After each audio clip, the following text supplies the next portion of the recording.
Welcome back. I hope you had a good lunch. Before we get started, Regent Farrell would like to do a commercial. Thank you.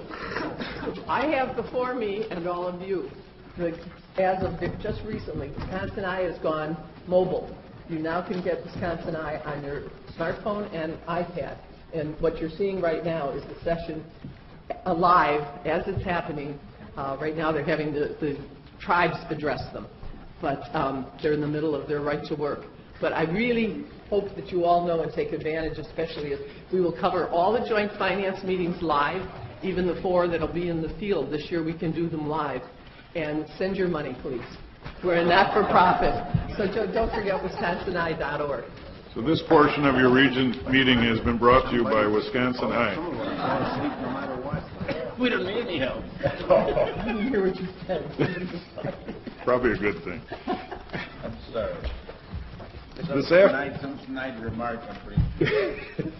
This afternoon we will spend our time on the Governor's biennial budget proposal. We will receive an overview and status update from Ray after the briefing before the Joint Finance Committee on Tuesday. Then we'll talk about shared governance and tenure, which have received a significant amount of attention on our campuses lately. Following that discussion, we're going to take as long as we need to take to make sure Regents' questions on all other budget-related matters are answered to the fullest extent possible. I have invited the chancellors to join us here at the table for this discussion, since they will probably provide most of the answers. First, I'd like to express my appreciation to all of those that are working so diligently to understand all of the ins and outs of the budget proposal.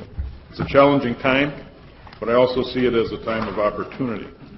Now is the time to pursue the opportunity afforded by the flexibilities the board has long believed will allow the system to better serve the state.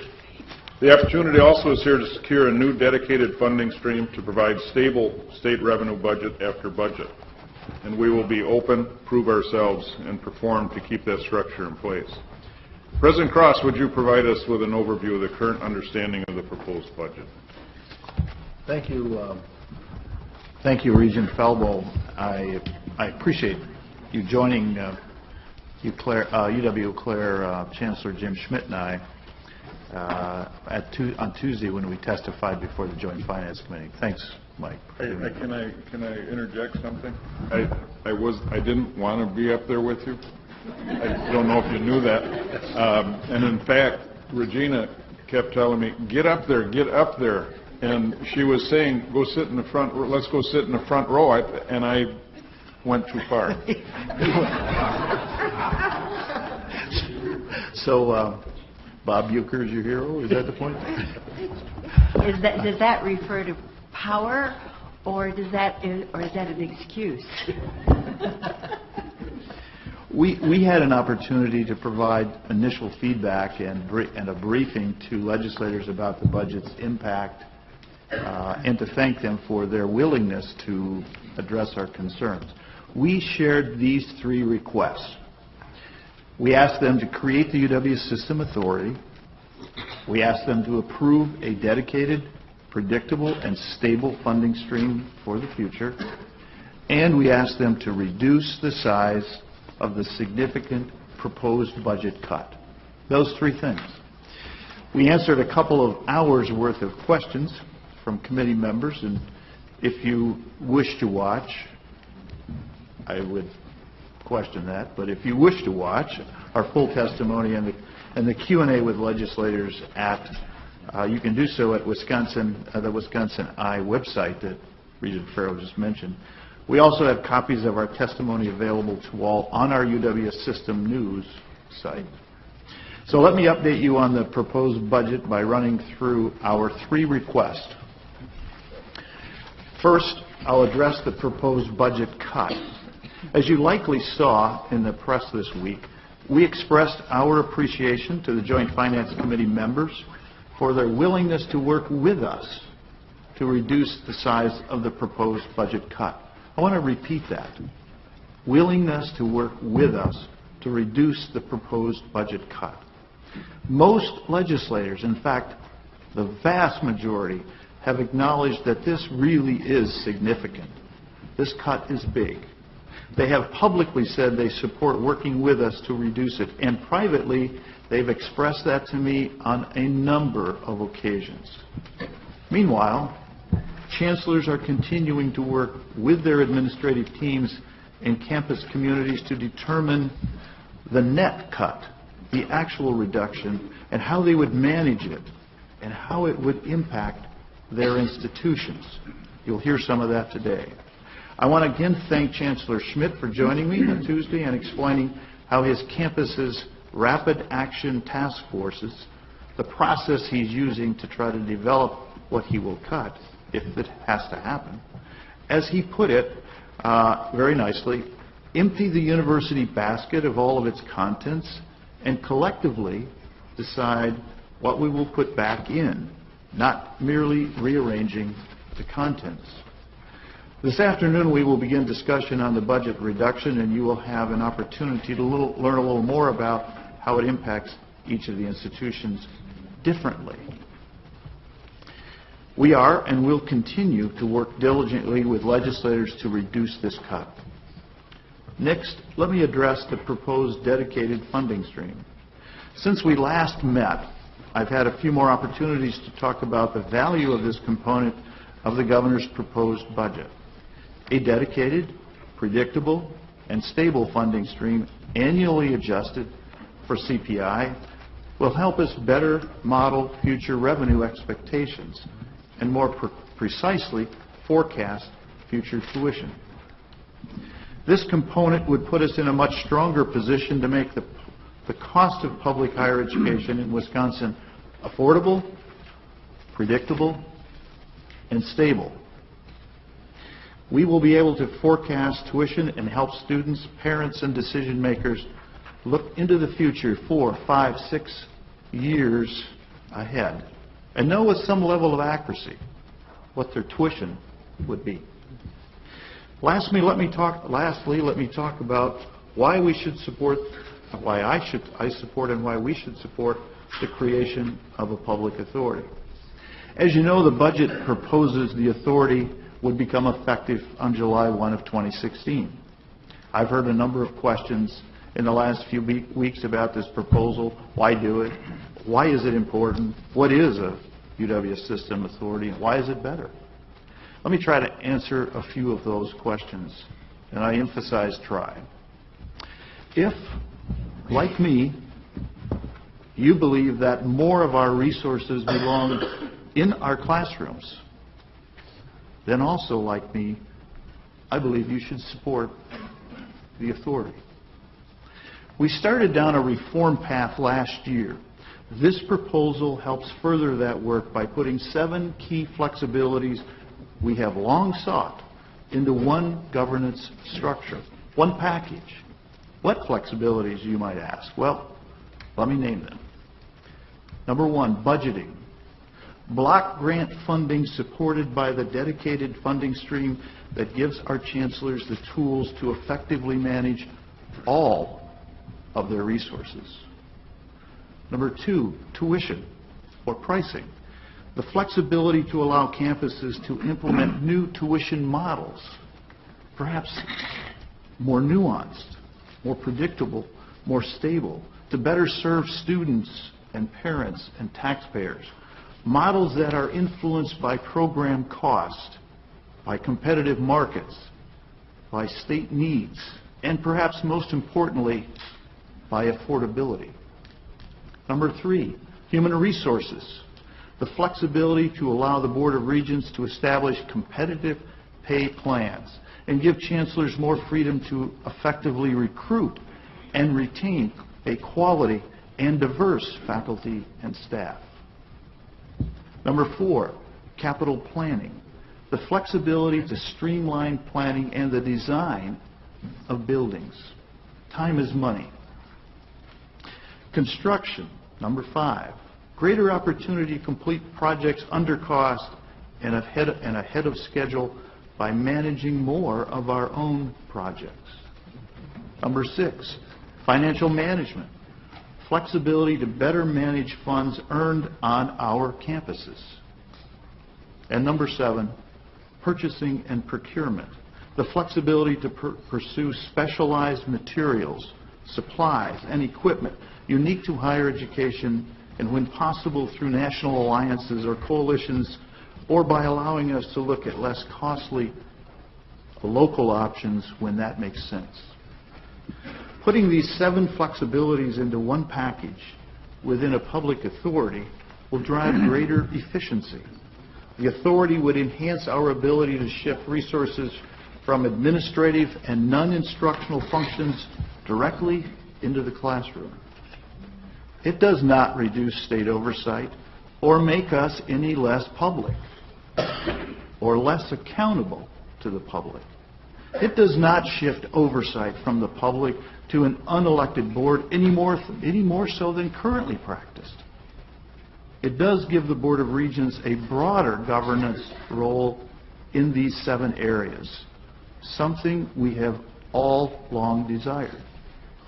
If, like me, you believe that our world-class faculty and staff deserve to be competitively compensated similar to their peers across the nation, then, like me, I believe you too will support the UW System Authority. The reality is our institutions have limited resources, and the demand for state resources from competing priorities, such as Medicaid, K-12, and transportation, will only increase. So, in order to direct resources into the classrooms and toward the valued faculty and staff that make this a world-class university system, we have to find even more efficiencies. That comes from the flexibilities and powers built into this public authority and from a predictable, stable funding stream. Finally, if, like me, you believe that shared governance and tenure are fundamental pillars in a world-class higher education system, then you too probably understand that they are best managed and strengthened by and through the very same shared governance process. There are those who have raised concerns about the creation of a public authority because, like me, they are concerned about the potential loss of Chapter 36 provisions regarding shared governance and tenure. Please, please, do not conflate these 2 concerns, the creation of an authority and shared governance or tenure. They are separate issues. The legislature can and may at any time modify, amend, or delete Chapter 36 provisions in statute. We should work together to protect these provisions and create a system authority. Doing both will ensure a stronger, more effective, and engaged University of Wisconsin for Wisconsin. For a moment, let me speak directly to our students, faculty, and staff. I know there is uncertainty, maybe even fear on campuses about what changes would occur if and when we become a UW System Authority. I understand, and I appreciate those feelings.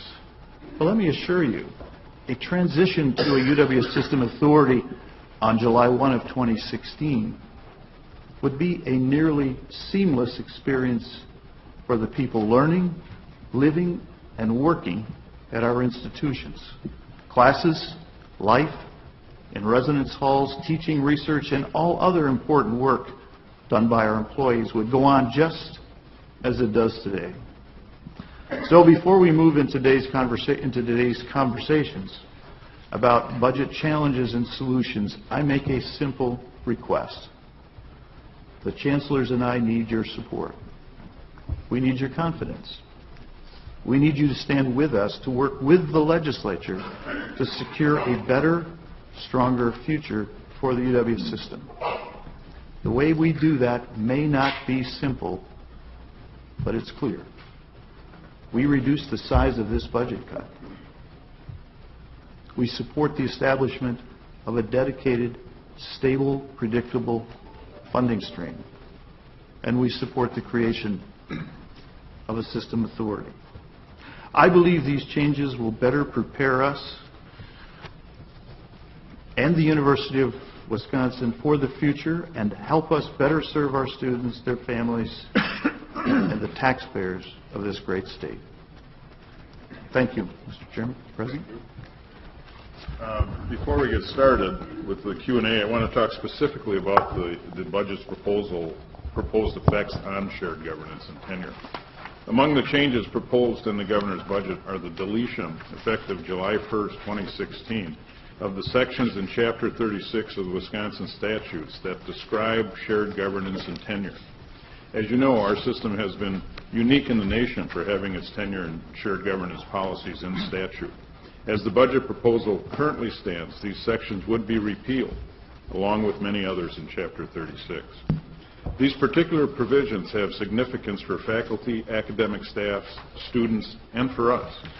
Vice President Milner and I have already gone on record as supporting the continuation of both shared governance and tenure, as has President Cross. If these provisions are indeed taken out of the statute, we believe it's important to create new region policies on shared governance and tenure to replace the statutory sections. Soon, Regent Milner will introduce a resolution to ensure there will be no break in the continuity of shared governance and tenure.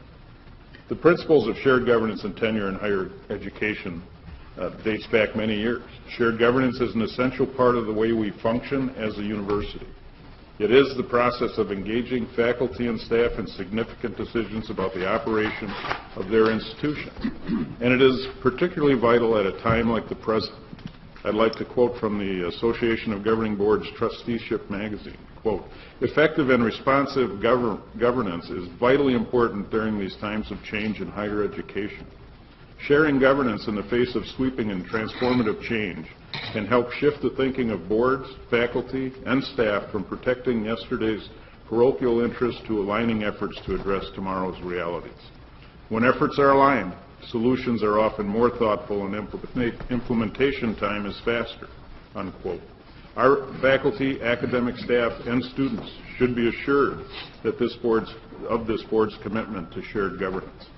We also have a commitment to academic tenure.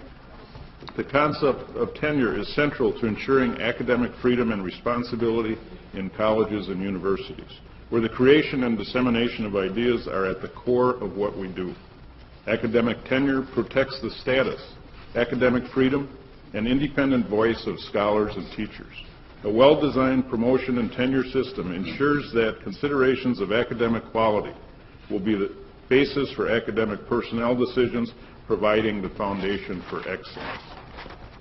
As I mentioned, the effective date of the proposed statutory change would be July 1st, 2016, which means the current statutory provisions continue to guide us, and which also means we have some time to put our own policies in place before these provisions in Chapter 36 go away. Some have suggested that the board should essentially transfer existing statutory language into board policy. This would be redundant and would not serve the purpose of having a meaningful process for the conversion of these policies. This would not be shared governance. Our system will continue shared governance and tenure under state law with certainty until these provisions are repealed, effective in July of 2016.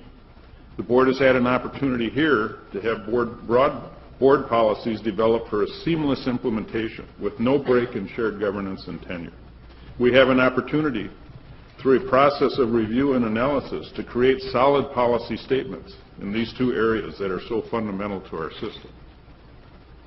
With this as a goal, Vice President Miller and I have asked President Cross to work with us in appointing two high-priority committees, or task forces, to recommend new Board of Regent policies on shared governance and tenure. We will ask a regent to chair each group. For the shared governance group, we would expect to appoint a group with broad representation. We're envisioning a chancellor, provost, chief business officer, 3 faculty members, 3 academic staff, 3 university staff, 3 students, and an administrator or 2 from system administration. The tenure group will also be chaired by a regent, would include at a minimum a chancellor, 2 provosts, a dean, and as many as 10 tenured faculty members from a cross-section of institutions. Ray and I plan to make these appointments by March 20th. We would expect recommendation from the 2 groups by fall of 2015. In keeping with the principles of shared governance, once the two groups produce their recommendations, we will build in opportunities for vetting the two draft policies throughout the system. The timeline allows plenty of opportunity to adopt new policies in the spring of 2016, well before any changes in the statutes, as currently proposed, would take effect. I should note that we're still early in the budget process, so it's too soon to say whether the legislature will agree with the governor's recommendations. But even if Chapter 36 as a whole were to stay in statute, the recommendations developed by our work groups will inform future efforts to refine the existing statutory language. With that, I would like to ask Regent Milner to offer her resolution. The resolution describes the work group process and provides assurance to our faculty, staff, and students that the board will adopt current statutory language as policy in the event that the effective date of the changes to Chapter 36 were to be moved up to a date earlier than July 1st, 2016. Regina. Thank you, President Falvo. Reading the resolution, whereas the governor's biennial budget proposal calls for the deletion of statutory provisions regarding shared governance and tenure, and whereas the Board of Regents supports addressing shared governance and tenure in Board of Regent policy, and whereas the President of the Board of Regents has directed the creation of 2 high-priority task force, each to be chaired by a member of the board to make recommendations for new Board of Regents policies on shared governance and tenure, and whereas the 2 committees are expected to make policy recommendations in time for the Board of Regents to adopt policies on shared governance and tenure in the spring of 2016 prior to the July 1, 2016 effective date of the governor's proposal. Therefore, be it resolved that in the event the Wisconsin State Legislature adopts the governor's proposal to remove shared governance and tenure from statutes with an effective date of earlier than July 1st, 2016, the Board of Regents will, prior to the effective date of the legislation, adopt policies on shared governance and tenure that reflect the exact language of the current statutory law. If this occurs, these policies will be replaced once the task forces complete their work and the Board of Regents adopts the resulting policies. Is there a second? Discussion. David. Mr. President, obviously this is a huge issue. As I understand it, the intent is to give comfort to the faculty, the staff, the shared governance constituents that we will continue to support the existing policies. I'm not sure it's on. Well, I may have not talked into it. I would like to make an amendment, and then I will explain it. I would like to add a new first, therefore, be it resolved provision that states, therefore be it resolved, comma, that in the event that the Wisconsin State Legislature adopts the governor's proposal to remove the shared governance and tenure from the statute, it includes specific authority to the Board of Regents to establish policies of shared governance and tenure. I better get a second before I explain why. Is there a second? Second. Here's the reason. There's a huge body of law that says that when a legislature removes a power or an authority, and that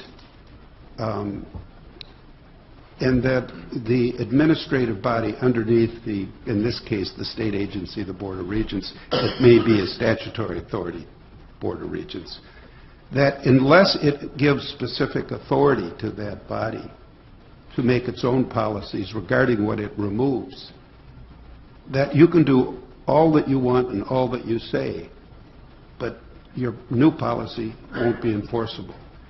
And if our intent is to do that, then all we're asking is that the legislature provide that you have the authority. Otherwise, this is a ruse. This is a fraud. This is we're giving into a removal of tenure in governance that I don't think anybody wants to do, because we assume we can have our own policy. But I would urge this body to ask the legislature to specifically provide that we have that authority. Okay. Other comments? Okay. Now with all the, yeah, Margaret. You know, let me Go ahead. add a question, but not as a lawyer, because I don't have the ability to address that. I would be concerned to tell a legislator what to do. What you're saying is that we will request from the legislature the authority to do this. I mean, obviously, if the legislators do not give us the authority, you're telling us we cannot do it. Well, let me be candid. Of course we're asking the legislature for something. We're going to ask them to reduce the cuts. We shouldn't fool ourselves that without that specific authority, we have it.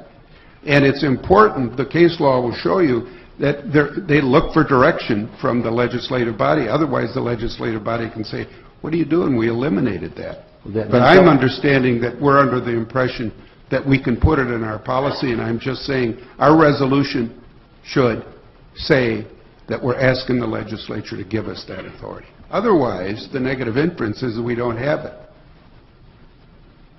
All right, and we commit to ask the legislature, is basically what you're proposing. Oh, yes, we don't tell the legislature what to do. We request. The resolution is that we urge them to do it. All right. Questions? Comments? David, would you, we have to vote on the amendment first. Yes, we do. Would you read it one more I time? will. The amendment is that we add an additional, therefore be it resolved provision, starting before the one we have, and that would read, therefore be it resolved that in the event the Wisconsin State Legislature adopts the governor's proposal to remove shared governance and tenure from the statute, it includes specific authority to the Board of Regents to establish policies of shared governance and tenure. And up above, we're creating a process to have commissions and committees, and below, we're saying that we're going to do it in the meantime, if they do it before July. Okay. And that can be amended anyway. I just wrote it out because I saw it was missing. Margaret. I guess to your, you scrutinized it better than I did in the summary that we were given from the Fiscal Bureau, which is their Cliff's version of the actual many page document. I thought they were consistently over and over saying that in lieu of being what we are now statutorily, that coming into the authority, a public authority, we would be changing from statutory requirements and doing as policy the things that were being left behind. And I didn't, maybe it isn't specific. No, this is not relevant to whether or not we're a statutory authority. This is simply if they're going to remove tenure and shared governance from 36, whether or not we're a statutory authority, which I have a lot of feelings about, and I will articulate them later. Sure. I'm just asking that we're telling everybody that we're going to pass our own policy. I'm saying we may not have the authority to do that unless the budget is amended to give us that authority, and we shouldn't kid anybody that we're doing it. Okay. Ray. I think that's a really good idea. That would be our intent anyway, but expressing it in this resolution makes a lot of sense, and thanks for catching that. And it should really read, it should read that we we request the legislature to include. I think the intent is clearly understood. I think that's a wise thing to do. Thank you. We ready to vote on the amendment? All in favor? Aye. Opposed? Carried. Any other questions or comments on the motion, on the resolution? If not, all in favor? Aye. Opposed? Carried. Thank you. Now, we'll proceed with our question and answer session. We've had only a limited opportunity to discuss the budget with each other and with chancellors, so we want to set up this afternoon in a format that will allow plenty of interaction. In an effort to ensure we respond to Regents' questions, we collected some questions in advance. and they're in a jar, a mayonnaise jar on Funk and Wagnall's porch. Oh, everybody's too young to remember that. Rather than read specific questions, however, I think we'll try to make sure we cover the full range of topics that have been identified, and the regents can ask their questions. The topics that we've identified include questions about the true size of the proposed GPR reductions, opportunities to offset the reductions, future state revenue, tuition, savings generated through flexibilities, potential effects of the budget proposal on staffing, effects on the educational experience, and questions about operations and flexibilities. We're going to turn to Ray for some information, and we'll also be looking to chancellors for campus-specific information about the potential effects on the budget proposal on their institutions. The first topic is the size of the proposed funding reduction. Let me start it out with one of the first questions, and I'm sure it will flow from there. What is the true size of the proposed $300 million budget reduction? When other costs are considered, such as full funding for salary increases and fringes, and the elimination of various program revenue-funded programs. Ray, I think I'll start out with you, and then we can continue on. There's no question that this budget reduction, when you look at all of the items listed in the Legislative Fiscal Bureau analysis, includes additional reductions, and those vary by campus.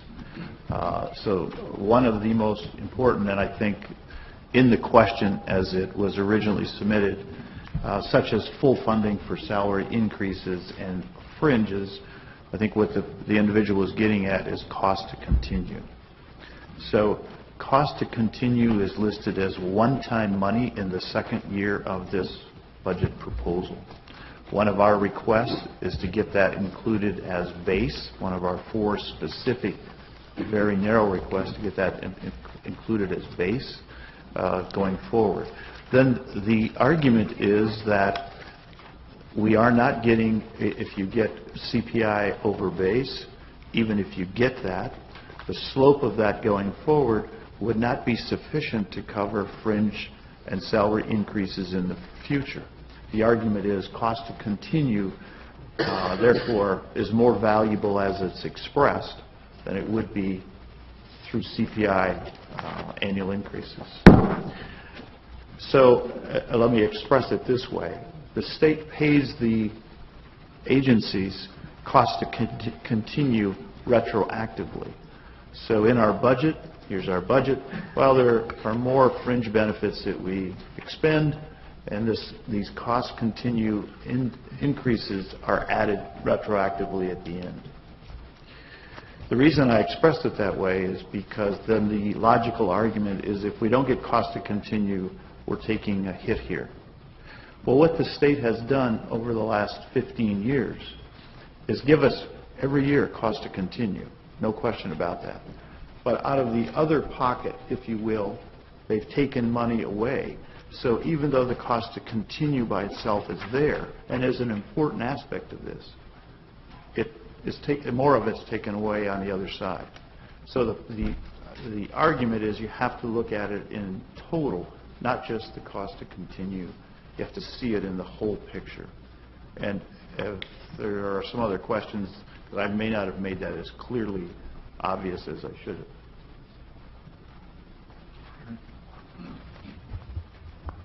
Current GPR base in the current budget, David, is $1,178,000,000. Is that the right number? The DOA adjusted number during the fiscal year is $1.142 billion. And the proposed reduction is $150.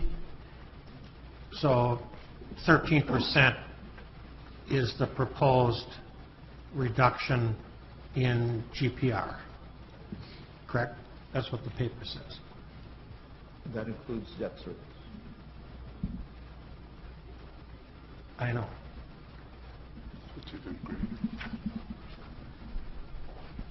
Is it?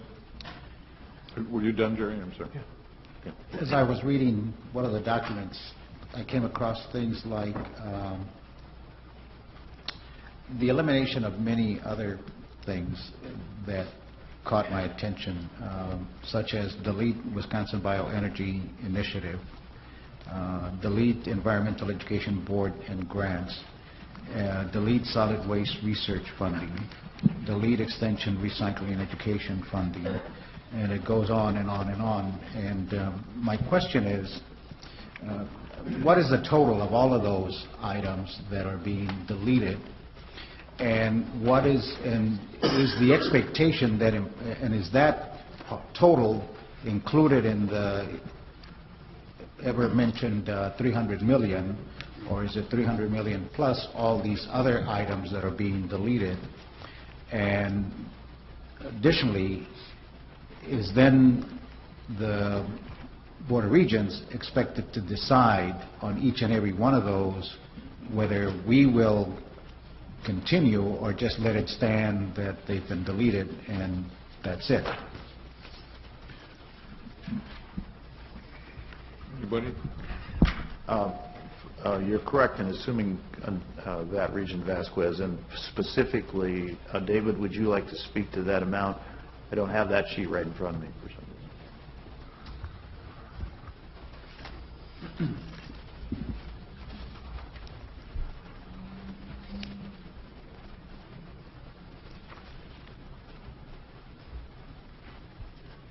Regent Vasquez, the institution-specific funds are $4.7 million in the first fiscal year and $4.9 million in the second year that are deleted specifically.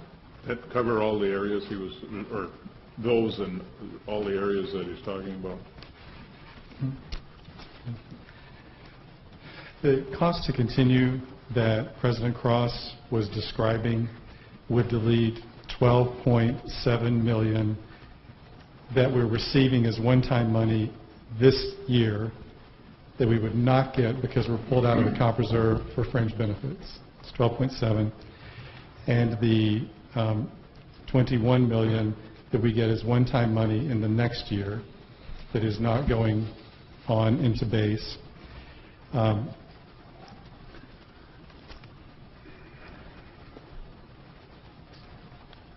Those are really the additions plus the 4.7 or 4.9 million in each of the fiscal years. May I have a follow-up on that? Yes. David, have you also been able to calculate, because in some of these it appears that the money that's being eliminated at the state level is part of a match that brings in additional dollars. So it's not just that local match or that amount that's stated here, but potentially we've got this other greater amount in most instances that we're going to lose. Have you been able to calculate what that loss would be? I think, Regent Vasquez, that would be best directed to the institutions where those funds are deleted and the role they play. The bioenergy funding, for example, at Madison comes from a segregated environmental fund. I believe that's within DNR. Is that correct, Darrell? So it's not GPR that's coming, but it is money to the institution. Yeah, and we can go by institution, but can you give an answer to in total of the other things that compromise in addition? I can't. I don't have that information. Okay. It's at the institution. My concern is that we only talk about one type of loss, and as I started to read more and more, it became apparent to me that there's a lot more that is being deleted that is also going to affect, obviously, not only individual institutions, but ultimately the entire system. And if we are talking about, as is the statement here, what is the overall fiscal impact, it would be good to be able to have the overall fiscal impact and not just focus on one dollar amount that seems to be hitting the media most frequently when there are these other things that are happening. And it's the same thing that I've asked about the tuition freeze. You know, we talk about it and we just kind of go past it. Oh, there's tuition freeze. But we haven't really said, and this is what that really means, not just simply saying, oh, and it's tuition freeze, but we really got to focus on this dollar amount. Ray's going to try and address it, and then we'll go. Well, maybe my question. Okay. It seems to me there's three sources. There's three issues that we got to focus on. We've all heard about the $300 million for 2 years, 150 the first year. Then there's these individual line items, and the WARM program at the medical school, and all these. We just need to know the total of those. Those are specific. They're easy to figure out. I'm sure by now somebody's got them and has added them up. Then there's the third one that, and I think you tried to explain it. It's very complicated, as I remember back when I was involved with budgets. I would call it the retroactive last year, 2014-15, unfunded fringe benefits. I think that's around $10 million. And then there's the system-wide unfunded fringe benefits. Could you focus on that third category? Because I think that's a really big item. The second item that he just described are individual ones and just the total amount. But when I get done adding up, and assuming we're not going to use reserves, because some people can use reserves, I think it's another almost $30 million. But help me out. I'll try. The unfunded 2014-15 fringe benefit cost, as you suggested, Regent Walsh, is $12 million total, $12,715,000.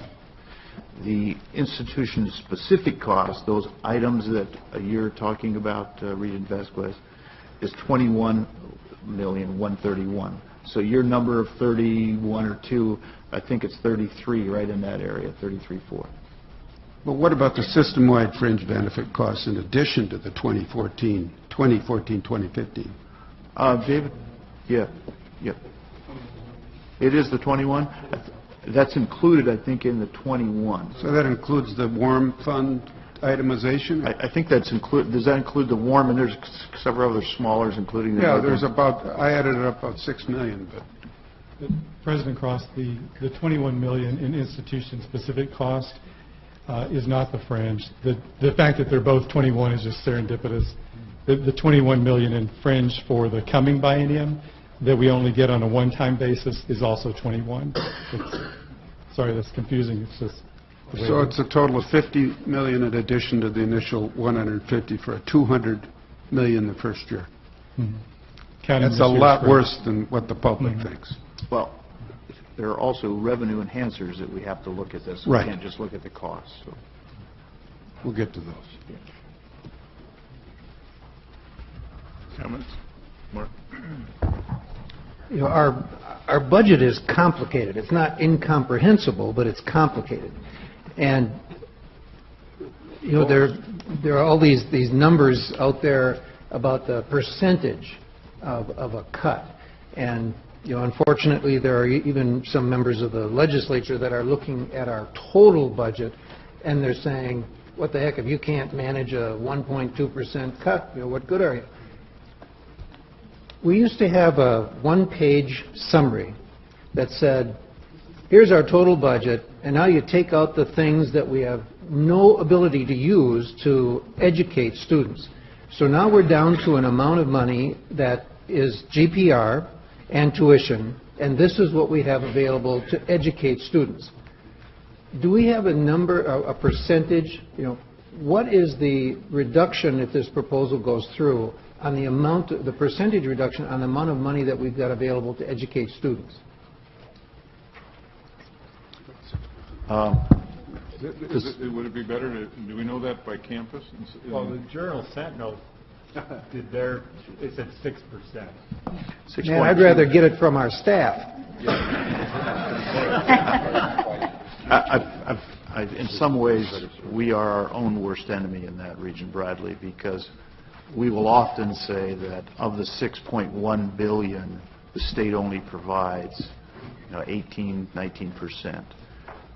So when you look at that, then we open the door for the state to say, well, $150 million out of 6.1 is only 2.5%. So we constantly have to come back, what is our instructional budget to GPR tuition and fees? That's about $2.5 billion. So there's $3.5 billion that's basically locked up in federal grants, auxiliary funds, and other things that have no or very little impact on the classroom. Of that 2.5, I think Regent Whitburn narrowed that down into what portion of that is GPR 1.142, I think David expressed. So the cut is about 6.2%, if I look at that accurately, of that amount. But it's about of the 2.5. Is that right, David? Am I thinking it? Yeah. Does that include debt service, the 1.142? Yes. Because that's not controllable either. So I agree. It's $200 million of 1.142 minus debt service, which is about $260 million. 240. 240. That's you're a down much bigger percent than 6%. Yeah. So that's where we were going with the 13%. That's why you hear that. That's why you hear that number. So we think this is a 13% cut, and as Chancellor Gao noted, that's what PolitiFact basically endorsed. But you were using 150 million, not 200 million. Yeah, because I'm looking at it on an annual basis. It's still higher than 150 a year when you add in all this fringe But the benefit. 2.54 is an annual amount. Okay. President Cross, I'd like to give you the definitive number by year added together. $178.2 million in the first year, with an additional $15.6 million in the second year. So in biennial, well, I hate to say the words, President Cross, biennial math, $343.8 million over 2 years.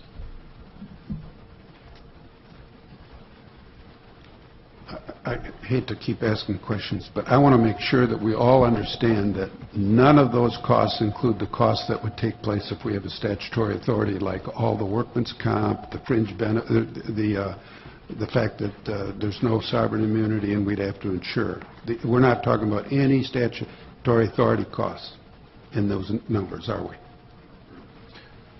No. None of that's loaded in there. We haven't even identified those yet.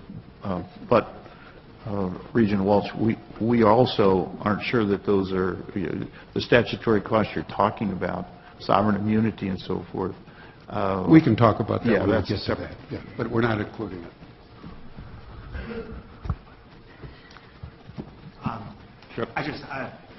Chancellor Patterson has I think, something to share that I wanted to be sure that we heard from him. But I just think this is a really important point that we've been talking about related to 2.5%, because it's an example, and the leaders of the board chair and the leaders of the system charged us a month ago to talk about facts, and I think that's important, and have reasoned arguments.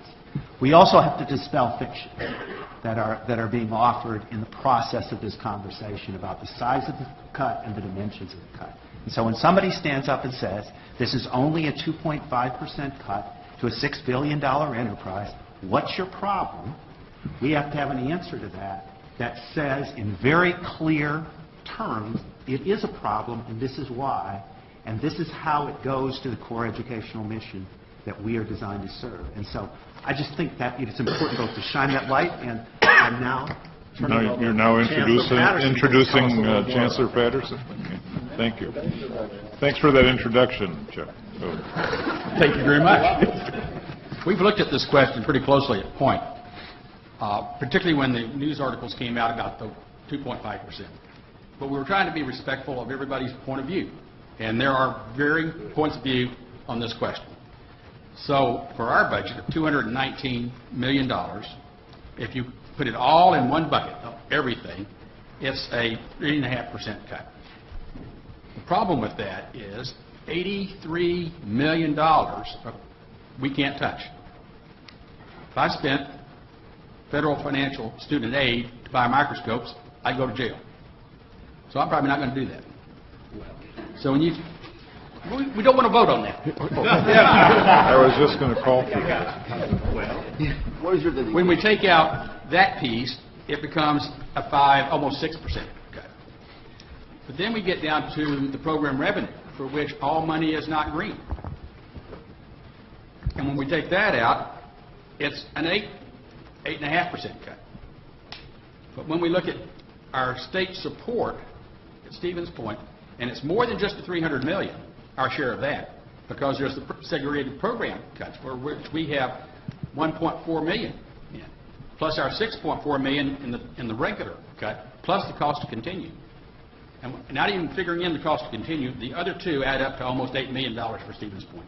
That's over a 20% cut of our state support.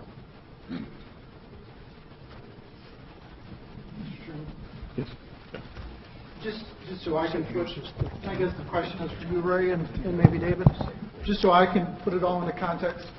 As part of the discussions, are there also, are there some opportunities for growth or increased revenue? Yes, Regent Bailing, that's true, and that's something I think that we're going to talk about here shortly, but that varies by campus. So clearly there are opportunities for revenue enhancement. That's part of what makes it complex to analyze, because they're deleting something over here and adding something over here. And how do you estimate that and analyze it? And that's what we're trying to be careful about.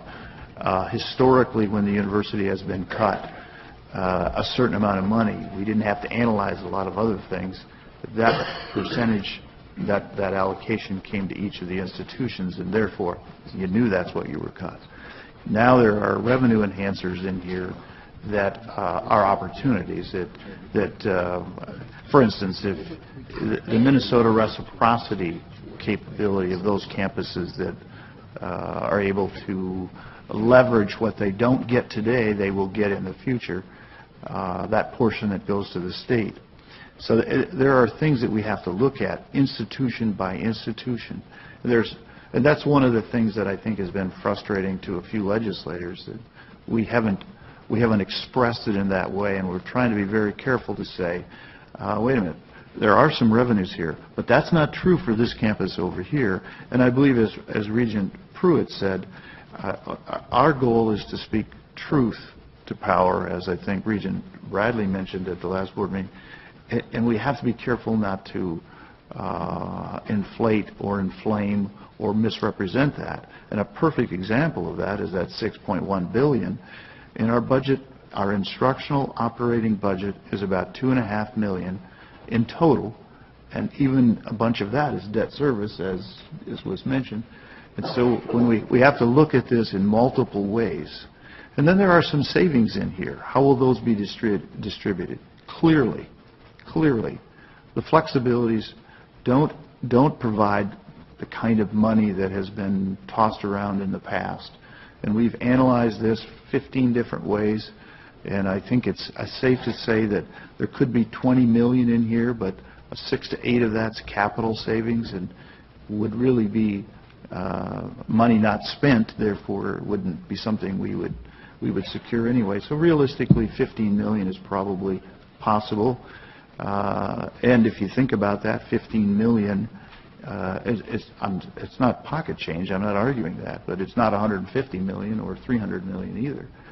But what I'm getting at is that looking at this in totality is important, and understanding it in its total picture, so then we can say, here's the real impact to our campuses on a campus-by-campus basis. And I'm going to try to shut up so chancellors can speak to the campus. Jose? I just want to make sure that one of the concerns that I have about a lot of the media and public coverage on using numbers, especially in reserves, how quickly the idea is, well, if you got reserves, you can just move them around anywhere you need them. And Ray, I just want to make sure that we also are careful when we talk about on an individual campus that, yes, there will be some campuses that can generate much more. But I hope that that's not interpreted, and I believe you were saying that, doesn't necessarily mean that just because a campus can generate a lot more, great, do it, and your reward is now we're going to take some of that money and move it over to another campus, because I don't think we will be in a position to do that, that we can just, in a sense, almost tax campuses that are able to generate more money so that we can help others that we may not, and I don't even want to think about anything like that, but I just get very nervous the way that public coverage has been with any reference to money that is, whether it be unspent, whether it be reserves, how quickly people have go then to the next step, which is, you've got it, spread it any way you want to. And I just get nervous about that. Yes, President Cross, the last thing you said, and then we're going to be able to identify the impact on each campus. When would we see an analysis that shows the impact on each campus? Oh, we have preliminary work, draft work going on worksheets, and each of the campuses have been doing that, and they're prepared to speak to some of that right now. Today? Okay. Want to hear from some? Margaret? I guess I'm going to follow up on that because Mark's comment of speak truth to power, I'll counter and say, and on the other side, we have to use the KISS principle, and that's keep it simple, stupid, for the public, for the talk radio, who will grab one number and fly to the moon with it. But we have to be so cautious. I think what we heard from Chancellor Patterson, tells us there is a way to identify per campus, and I'm sure you've all got your various ways. We really do need, I agree with Mark, we need that breakout, not in May, not in April, next week, please, because if we're going to be speaking to legislators informally and formally, they are, let me tell you the other side of the coin. The 16 powerful joint finance members are going to ask questions of the Fiscal Bureau. Will you please give us a fill in the blank? And they will follow their direction. They're terrific, and they're so respected. But they're going to give them the answer they're asking for, not the answer we want them to see necessarily. We have to provide our own facts instead of the way they want the facts formulated for them by Fiscal Bureau. So we almost have to have those ready to give them the rest of the story. And I think then we can maybe hopefully talk radio or whoever else will pull out the important, maybe we have to highlight it for them or something, but that's my frustration. We need that. We need this now. And if we can start hearing some of it today, great, but we need those comparisons. It appears to me that the 2.5% is arithmetically correct. The 13% is correct. Any other percentage we use is correct. But it doesn't tell the story. And we need to tell the story.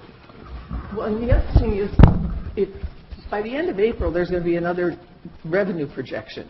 And there will be, God willing, some more money. And there will be, God willing, some relief of this cut. I'm not a prophet. I'm just praying to God that it happens in that way.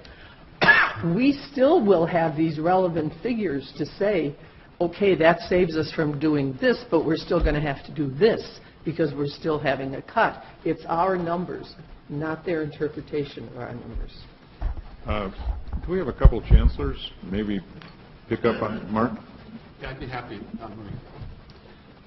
I can address some of the issues with regard to the impact of the cuts, and I'll be both general starting out, and then I'll give some specifics, and can tell you that this is material that President Cross has requested, and we've been submitting this, and I think President Cross has probably been accumulating quite an amount of information from the respective campuses. But with regard to UW-Milwaukee, I think we've been playing an important part with respect to the larger system initiatives around the talent pipeline and helping fill that.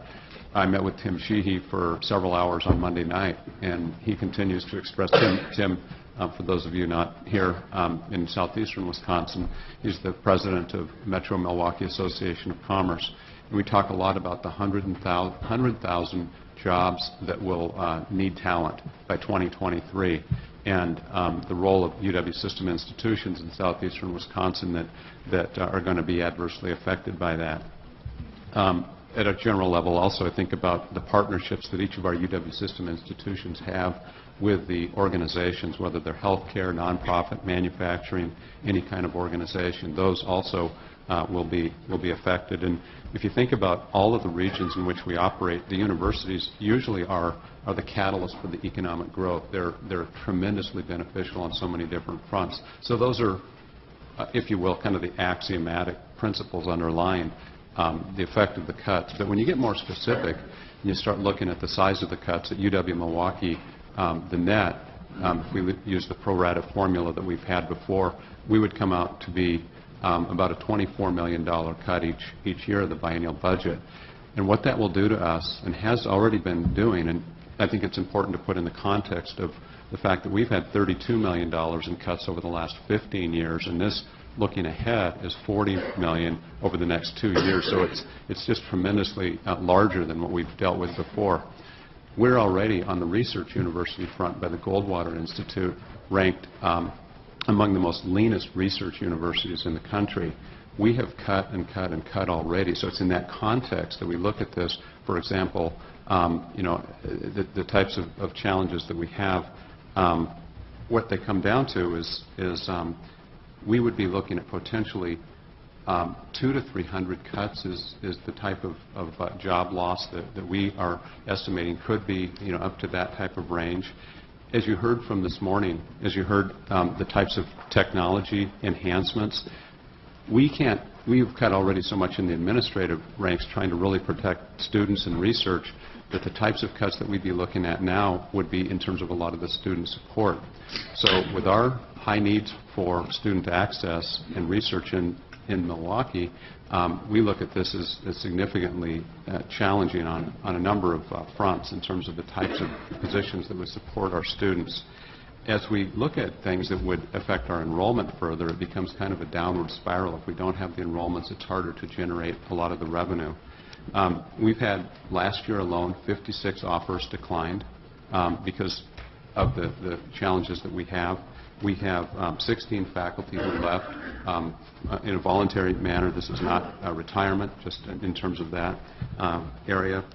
As you probably know, as we've had Regents meetings every year, and many of you have come through and visited, Milwaukee commitment that was established some years back in terms of the capital expansion in our School of Freshwater Science and our Zilber School of Public Health at the Innovation Campus. Those we have advanced in terms of the physical infrastructure, but at this point to put the students, the faculty, the staff, the research programs, they're remarkably challenged. So that's what we're at right now, and so a cut is going to force us to prioritize in ways that will be adverse, as well as the main things in terms of taking care of the critical core on our main campus. So the class size will grow, the number of adjuncts will increase, the types of things that truly affect the quality and how those will impact time to graduation, the issues around student retention, which have already been challenged, especially for us in Milwaukee. Those things will all be affected quite a bit. We have 5 schools of our 14 schools and colleges that have received notice from the accreditation bodies that they will be at risk because of our inability. This is before this cut, so it's very difficult when we need in an engineering school additional positions, when we need in our nursing school additional positions, and I could go through all of them. It's hard to satisfy the needs of that. And ultimately, the overall financial health of many of our campuses will be threatened from the HLC requirements in terms of their composite financial index. Those are the real outcomes, and so the perspectives of quality are very much concerned. Sure. Mike, could I just follow up? Mark, thank you. That was wonderful. But in my mission of trying to dispel fictions, let me counter it by just suggesting that some have suggested you should just mitigate most, if not all, of these cuts by taking reserves, some call them slush funds, and allocating them in lieu of this cut. And so even if you were to take the position of, which would probably be fiscally irresponsible, of draining every dollar out of your reserve funds, would that cover your problem and cause you to mitigate the challenges that you've just articulated? So in brief, we had, before all the awareness of the different balances, we had about 92 million. Today we're at 81 million. We have only 1 million in the discretionary. If you look at the plan, that's the only other category we could take funds out of. We have less than 30 million. On a one-time basis, we could deplete those, and that could take care of 1 year of the cuts. The problem is everything that those plan funds are for, they're already spoken for in some ways. They're not legally as bound as the other commitments. But that's such a short-term strategy that it wouldn't ameliorate the challenges we'd have. Thank you. Bernie? Without, do you want Chuck to introduce you, or are you going to do this go on your own? Two problems to your question. We have 13 resident halls. I think of them as 13 Holiday Inns. And when the boiler goes out in February, I got to write a check. So I can't spend this checkbook down to zero. But even if I could, those are one-time dollars. And this is a cut to base. And we can't, it doesn't matter how many reserves we have, that won't help solve a cut to the base. Because you can't spend those dollars more than once. Can I ask them both a question? Sure. We just went over additional cuts, 348 million, I think David Miller came up with. And this is, we're not talking statutory authority, which I think costs a lot more. We'll get to that. But I want to make it simple, as Margaret says, and your advice is great. Are you considering these other $48 million cuts that you just heard us talk about? Because, when you talk about the fringe benefit issue, that is huge. And that's not in the $150 million. And then there's the individuals that is another $21 million, may not affect your campus as much as others. But when you answer these questions, keep in mind that there are other cuts beyond the 150. Were you adding that in there? We were not. We were operating off of the 20 million would be the pro rata. Right. Usually UW-Milwaukee is 13%, so the historic formula would be 20. When we add in cost for continuation and some fringes, that's how we got to the 24.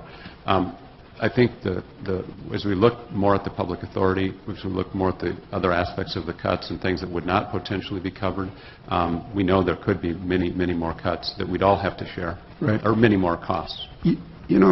Ray, you talk about enhancements. I don't know what you're talking about when you say there are enhancements, and because we have a tuition freeze, and some people have thrown in, well, we're going to charge out-of-state more money, and we're going to have more out-of-state students. Where are the enhancements in the future that are, as John asked, about other benefits that we haven't thought of? Well, first of all, I would argue that they have calculated on, and I pulled out Milwaukee's worksheet. So what we have on these worksheets at each campus is, these are worksheets, a draft they're trying to analyze. What's your cut at the top? What are the additional items unique to your campus?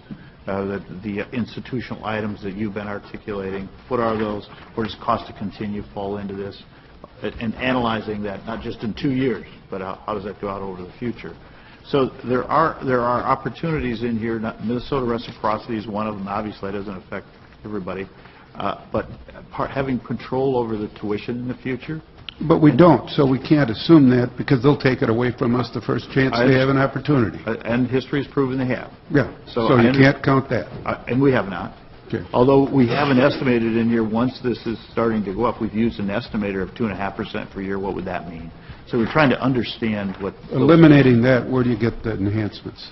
Well, then but you also have savings from the flexibilities. What did I say, 15? Well, I will question that. Well, I think that's pretty realistic. Not clearly in the first year. I think nothing in the first year. It's going to be some small stuff on procurement. Doesn't start till next year. Well, that's right. First year of this, but yeah. But the first year. Then, in addition to that, there are some. Each campus has included some additional items where they think they can generate money. Could they do that now? Perhaps.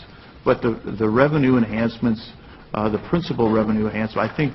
In the original data from Madison's campus, and I believe it's still that way, they're estimating on the Madison campus alone revenue generation of about 22 million, 21 million. Is any of that tuition? Yes. Well, we don't have that authority now, but without it, but we do. What do we have? We do have that authority. We do have that authority now. But that's not, no, you're saying, I'm sorry, maybe I misunderstood. Out-of-state out-of-state. Yeah. Okay. I'm talking undergrad. But the second year, that's 34 million. So what I'm getting at here is that's about 51 million on the Madison campus an increase. That's Darrell, what is that? I believe what President Cross is referencing is the Chancellor's interest in increasing the non-resident undergraduate tuition for a couple of consecutive years. And also increasing the number of out-of-state? That is something that the Chancellor is interested in pursuing as well. But we don't have that permission now. That's correct. I think the other thing that should be noted in our worksheet is that the numbers we're working off, and I won't go into a lot of the detail, but at least also includes, at least for Madison, the cut yet to be taken from the current biennium, which is another $23 million. Okay. But that's not, if I may follow up on that, Mr. President. It's really important to understand that is not true. Those revenue enhancements, if you will, Regent Walsh, are not true on most campuses. I understand. Thank you. Chancellor Patterson had some detail a few minutes ago. Back in December, when I first heard of the breadth of these reductions, I asked he and his CBO to help me understand what the likely throughput would be. Bernie, maybe you could talk with a little more specificity. In regards to what point? FTE impact on sections offered, real world, eyes wide open, if this flows through as proposed, what you're going to have at point. These are very rough estimates right now, and it's just a beginning of the conversation. We put a lot of things on the table, so we're just starting the conversation on the campus. But our starting point looks like 115 FTE positions, about half of which are filled in terms of personnel. Half a dozen academic programs, some of which have a fair number of students, and then we'll try to advise them to other programs. Number of sections, I don't have that information, but our provost may have an idea. Well, we're doing trying to limit the impact on students. There's typically larger class sizes, with a lot less academic support for our students. That means probably a shortage in some of our online courses that we're having trouble staffing already. But we're just in the early stages of trying to figure out that.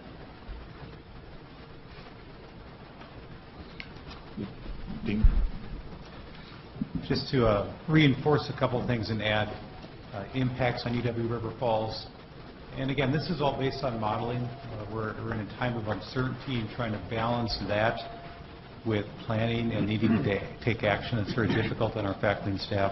But the impact would be about $4.5 to $5 million on River Falls.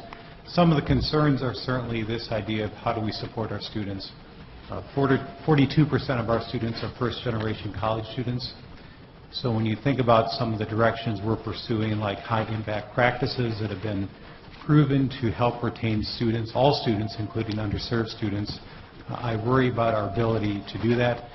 We will have larger classes, especially at the first and second year level. I worry about the level of advising and support we can provide students. One of our principles is to prioritize student learning and talent development. So I think, like all of us, we want to support our students. That leads you to look at administrative and support areas. And on one hand, that sounds attractive, but I want us to think about some of the impacts of that.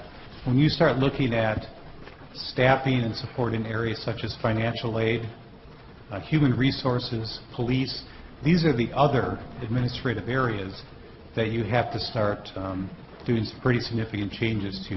And I think there's an element of adding risk in some cases, difficulty in terms of compliance with Department of Education standards, with the NCAA. That's the other side of this that I worry about. We'll certainly do the best we can to protect student learning, teaching and learning, our core mission, but at some point there are impacts that have larger implications for the institution. So I wanted to point that out.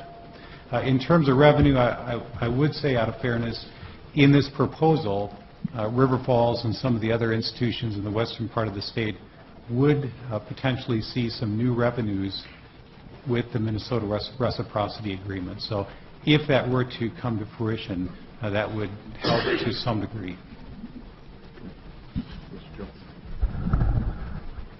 Well, the situations are different on every campus, and that's why it's kind of misleading when you see this aggregated and you know, that $6.2 billion number. I mean, what's Madison's federal grant funding? About $1 billion in yearly expenditures. I mean, that's 1/6 of that number that just has no implication for us at all. So, you know, I guess you either believe this is a big cut or you don't. I can tell you, I think every chancellor at the table would say this is a very big cut. And on the modeling, yeah, we've got a chart. One column it's 180 million, the other it's 150. You know, we have to do worst case scenario and look at the all-in, and you know, we'll hope we're not there. And then the other thing that I don't know that you can appreciate, but on many of our campuses, you know, 85%, 90% of the budget is in compensation. So these are positions, and there are contracts associated with those positions. So I heard some of the legislators saying to you, well, you have time. We don't have a lot of time because we are making commitments to people for next year, and we've got to make decisions about whether or not we can carry through on those. Also, in our admissions cycle, we pretty much know now, you know, what size class we have coming, and so we've got to serve those students. So a lot of this is happening right now. And the other thing that is challenging, the reporter said to me the other day, well, what, you know, you have this big cut, how are you going to handle that? And I said, well, one of the things we'll look at will be supply and expense budgets that are throughout the university, and maybe we'll cut that 6-7%. I mean, I can, you know, Bob Hetzel here could tell you exactly how much money that is. The reporter said to me, well, what does that mean? And I said, well, to be honest, I can't tell you. I don't know that any human being, because those are, you know, thousands of accounts. They'll all be reduced. They'll have impacts on every department in the university. And I don't know what that'll look like. I said something like, well, maybe that's fewer chemicals in the chemistry labs. And of course, the reporter went on TV and said, the chancellor said there'll be fewer chemicals in the chemistry labs. Repeated it over and over. Now, the simple, all right. I had to call up chemistry and say, hey, you know, that was just hypothetical. We're not picking on you. But you have those kind of things that just nobody can understand. And now I'm going to go out on a bit of a limb here, and I'm saying this is a hypothetical. So people listening in out there and reporters, this is just hypothetical. But one thing we could do, we could close our swimming pool. That would save $70,000 a year in cost. Now, I can tell you what impact that would have. No more swimming and diving. The women just won the conference championship the other week. There would be no more therapeutic recreation, which is something that serves the community. We have some people in the community like to come and swim in that pool. You know, so there's one that everybody will get.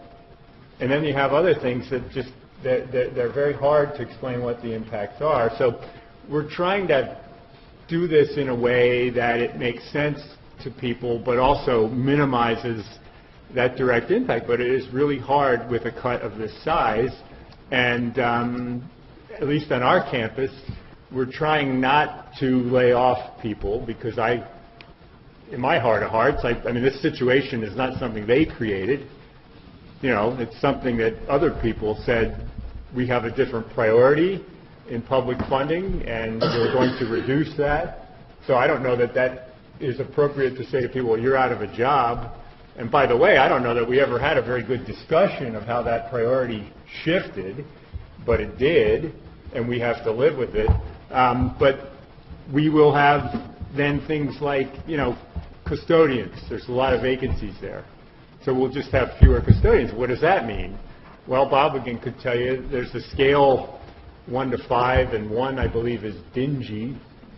We're going to be dingy. I don't know that that's something I'm real proud of, but that's the reality of this. And then you look at the facilities. I mean, we could consider entering into a relationship with a private contractor to take care of our facilities. I'm very diplomatically talking about outsourcing. We've done that with food. We've done it with textbooks. We could do that. I mean, that'll have an impact on people. So there's all those kinds of things. And I guess the point I'm trying to make is this is very, very serious. And the people sitting around this table, the chancellors, in a way, we've made our careers out of, responding. We're really our efficiency experts. This one, though, is really big. And we've wrung a lot of efficiencies out of our operations, as you've heard. And so you get to a point where there's just not a lot left. At my university, we have 3 colleges. It's a university of 10,000 students. That's really unusual. In my office alone, there's one other person. Judith Albert, if you're out there, you do a great job.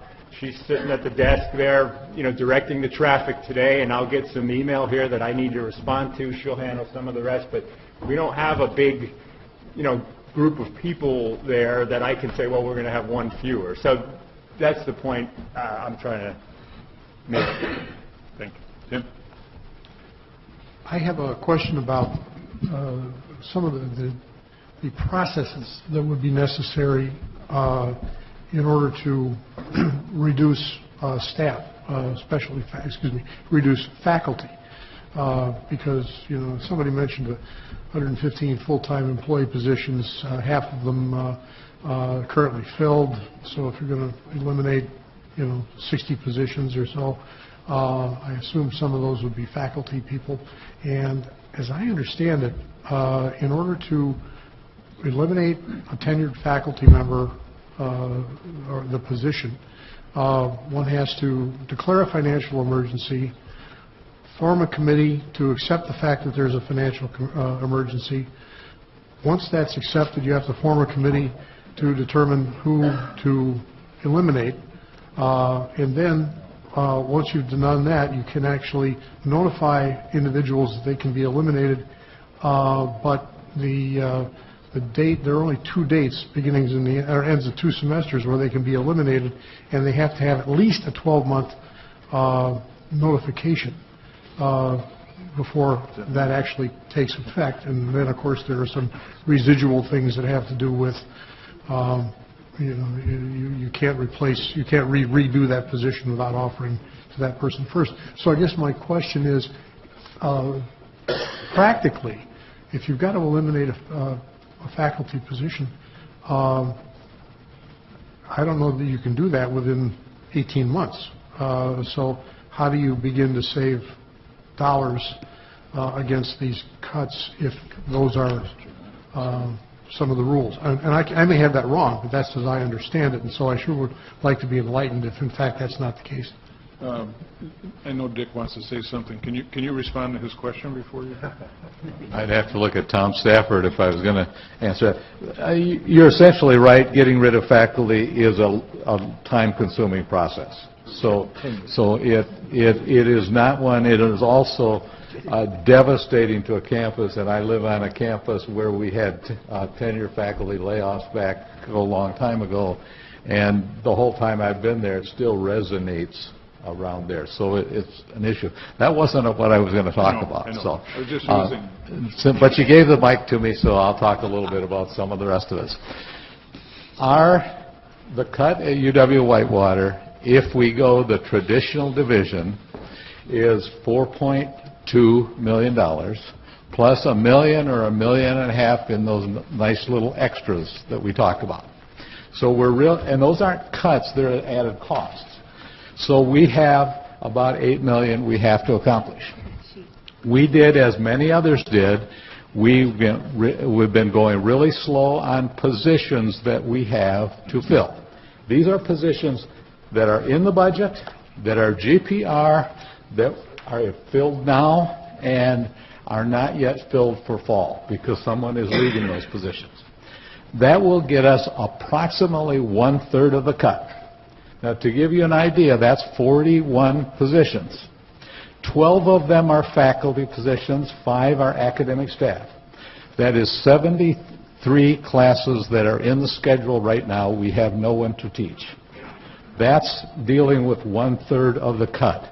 Now, can we, for the first year, use some balances to pay it down? We're going to have to use some of it in the first year. But that leaves us with 2/3 of the cut yet to accomplish. And these are random positions. We didn't say we want to get rid of those 41 positions. Those are the ones that happen to be available because, like Joe said, you'd prefer not to lay people off in those kinds of situations. In the proposal that we gave in the draft thinking that we gave to Ray a little earlier, it takes us 5 years of cuts to address this. 5 years.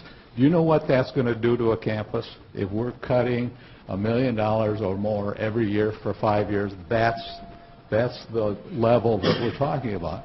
And if I have 73 sections that we don't have anybody to teach, we can't do it all with bigger classes because we don't have room in those classes to put those extra students in there. So we have a very, very difficult situation. I don't have the answer to it. I mean, I'll give you a sense of the cuts at UW-Whitewater since 1996, which is where we had the numbers for. We've had $14 million of cuts over that time, base cuts. Now, I'm not talking about the one-time cuts. This cut is going to be, the base cut is going to be more than half of all those cuts over that time. That's the size of it with no relief. Now, we have perhaps a possibility of bringing in extra students. We brought about 100 every year. But if we count that as money that we're increasing our revenue, these people have to be taught. So I've got 100 more students that have to be taught with no added faculty or staff to do that. So that's the depth of the problem that we're having. And remember I said 41 positions, 12 are faculty and 5 are instructional staff. That's where I get the 73 positions. The other people are janitors, policemen, you name it. There are all kinds of different positions on there. And that's the effect on the instructional mission if we take a relatively small proportion of it in the instructional part. Okay. Thank you. I'll echo everything that my colleagues have said, and I'll give you a little bit of information about the UW colleges in particular. These are our 2-year transfer institutions. Right now, highly frugal, highly efficient. Highly frugal, highly efficient. We have the lowest tuition in the state at $5,100 a year on average. Our faculty teach probably the highest workloads with 4 courses each semester, plus advising and all the other things that they do. We're the access point for students around the state, the majority of whom are first-generation, low-income students. Again, they need the high-touch services in order to be successful, and they are successful when they come to us. 77% of our students transfer on to 4-year institutions. We have an 85% retention rate from year 1 to year 2, so we're doing something right. We're highly tuition dependent. Our whole budget is 60% tuition, 40% GPR. And this cut, if we allocate it out according to the historical formulas, it's about 22% of our GPR. So it's tremendous for us, but we are dedicated to figuring out how we maintain the promise we make to our students in terms of helping them pursue their dreams and continue their education. And we are being very creative about how we can consolidate and streamline. Fortunately, we have 13 institutions that we can maybe gain some efficiencies from by consolidating across those. Those are difficult conversations to have. We do have some open positions too, but a lot fewer than my colleagues do. So everything's on the table. We cannot say that we're going to not do this or not do that. And at the same time, we're in the process of recruiting our next class of students. So to talk a lot in public about these cuts and the potential, I see the benefit on the side of making an argument to have them reduced. On the other hand, we don't want to scare away the students who deserve to come to us and who we can serve so well. So that's a little bit of the dilemma that we face in these conversations. Vern? Yeah, I want to make sure there's not a misunderstanding about open positions. And I suspect this is the same case on the other campuses. Those open positions, that it sounds like it's easy to use those to deal or partially deal with the problem. These are not positions we just had up on the shelf that we're just keeping there in case we need them later on. These are ongoing openings that occur regularly in any organization. When you have over 1,000 employees, there's always going to be somebody moving or leaving or retiring or whatever. So these are, someone said to me yesterday, well, these are positions that are open, you don't need them. That's not true. They just happen to be open at that particular point in time. We need every one of them. The other problem is those openings never occur strategically. They're random.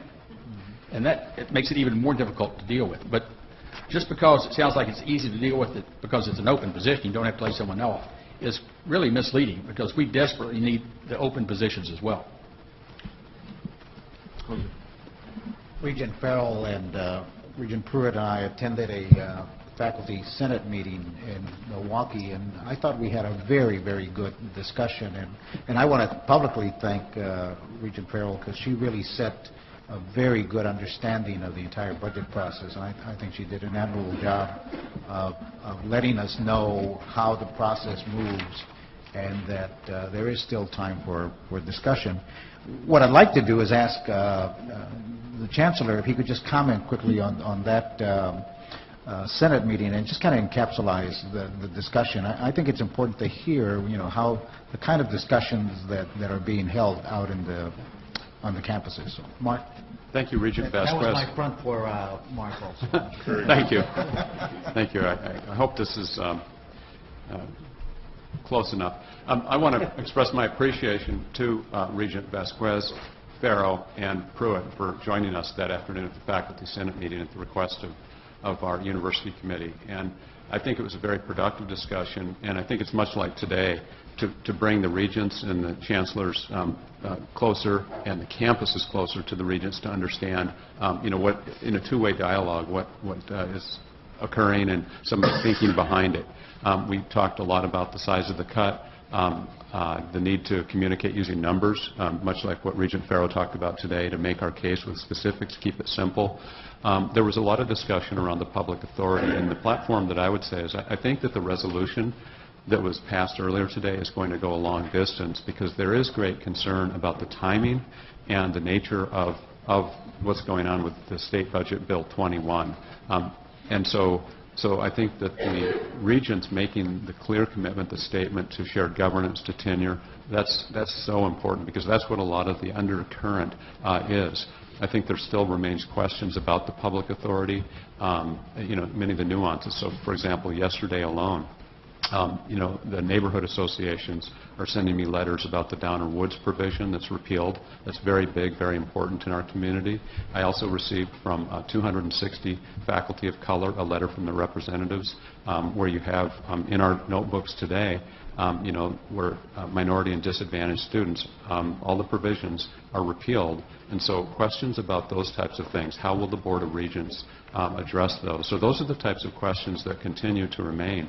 So I think that the communication is so important, and the statements today that are made, I think, are going to go a long distance. And I really encourage us to look very carefully at all the tenets of the public authority and have the inclusion that you're talking about. It'll go a long distance. But I would say that meeting was very helpful, and I'd encourage more of that type of communication. So thank you for asking. Thanks. I'm going to take one more, and then we're going to move to another topic. Bob? Okay, thank you. First of all, I just want everybody to mark your calendar for April 2nd as my inauguration, but I have a sneaking hunch my inauguration's in progress right now. Don't be afraid to charge us to come. For UW Stout, the level of the cut is estimated to be $5.9 million with some savings that are estimated with reciprocity and other things that could be reduced to about $5.4 million. It may change from 12.2% to about 11.3%. It's still very sizable.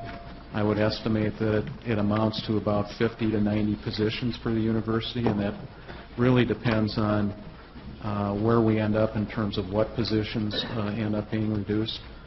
We do have a team of people that are looking at ideas on campus. It's a cross-slice committee of the institution. We have a website that's people can put their ideas in on. We've got 700 comments already on. They're not all suggestions. Some of it's venting, which is understandable. I want to reinforce what Chancellor Moen said. I think the action that you took today is going to be helpful. There's a lot of anxiety surrounding what the authority means and what moving Chapter 36 means. And I also want to reinforce something that Mark said related to kind of recent history, even before I started. In the last 3 biennia, Stout has been reduced, whether you look at it as lapses or base cuts, $11 million 2009 to 2011, $3 million 2011 to 2013, a little more than $2.3 million in the last biennium. The reason I'm putting that out there is that, you know, our flexibility tends to be we look at services and supplies and things that are expendable first. A lot of that's gone already. So what we're looking at here is very serious reductions, I think, in people, and that's the hard part of this. So we're hoping that our team comes through with some good ideas. We've got them doing simulations at a 5%, 10%, and 15% reduction to look at how we might navigate this as we go forward, to get some ideas. We do not intend to go across the board. We intend to use those ideas to figure out how we can be strategic in the cuts. And our strategic planning group has put 5 principles out there that they're looking at. They want to protect the integrity and quality of instruction first, make data-informed decisions, to the degree possible ensure that the budget decisions align with our strategic plan. They want to make budget reductions that, again, are not across the board, and they want to ensure that all these decisions are made with transparency across the campus. Thank you, Beth. I'd like to, and we're probably going to overlap in a lot of ways anyway. We probably covered a few sections already. I just have to add one thing. Is this a commercial? No. No. This is really serious. What you just added and what you said earlier, Mark, getting the previous 3 biennia picture helps create kind of the malaise and sets a better understanding for us to be able to say to them, you've already have to realize this has been cut, and now this enormous, hatchet job. That it puts it in a whole different context.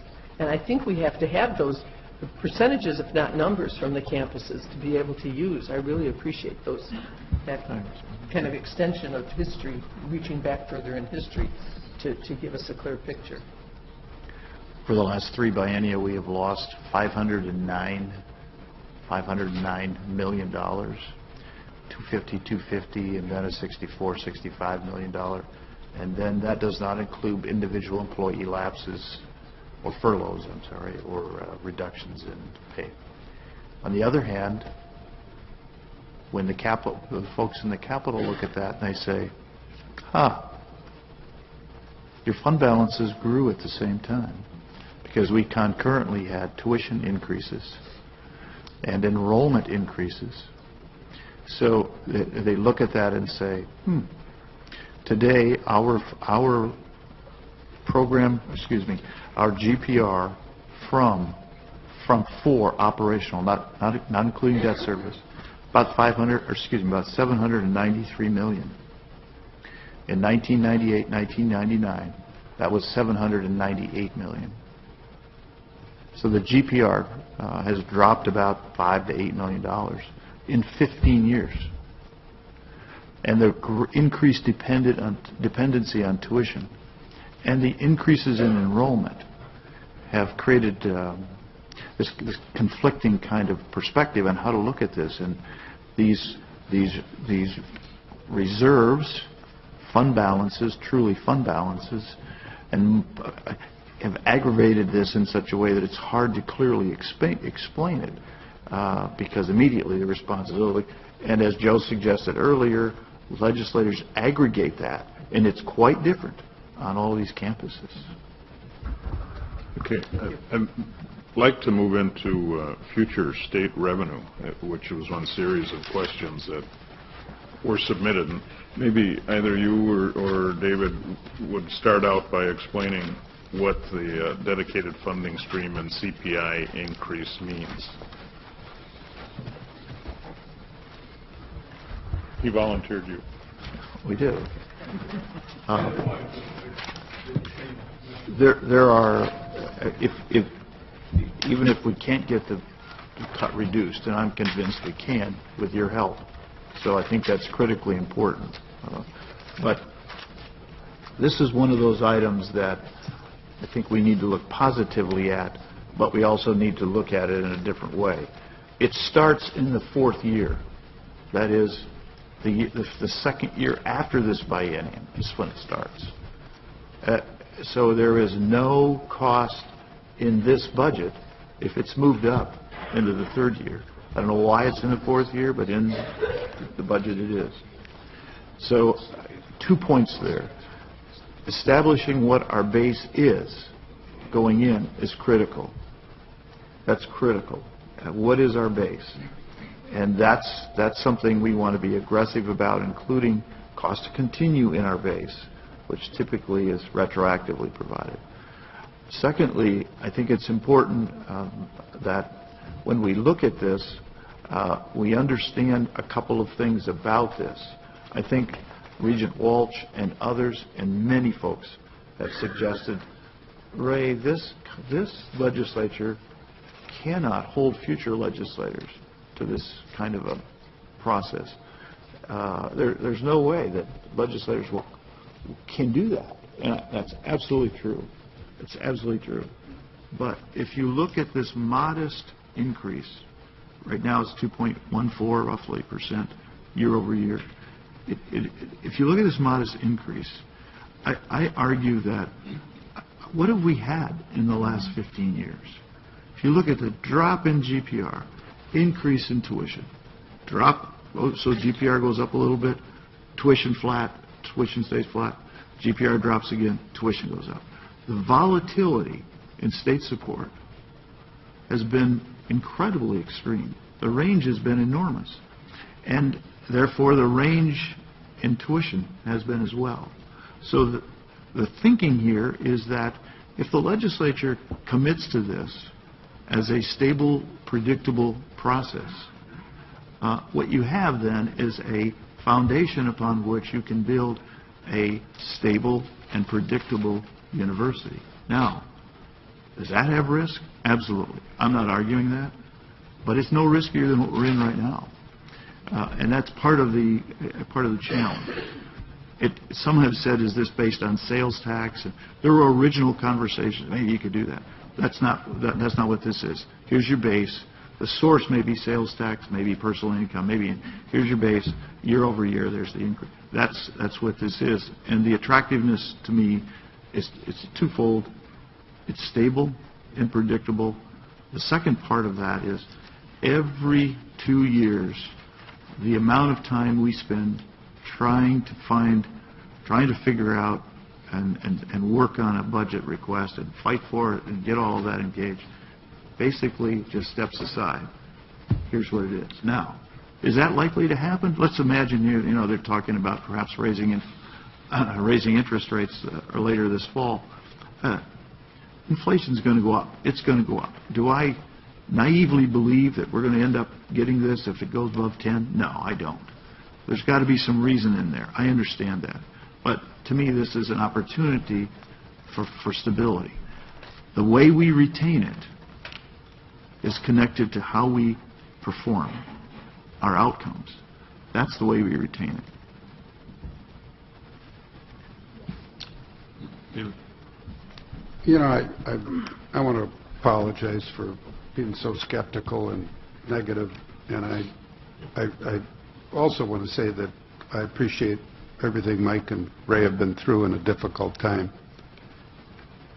But this body is here to talk policy and give opinions, and we should do so in a constructive way and not personalize any of this.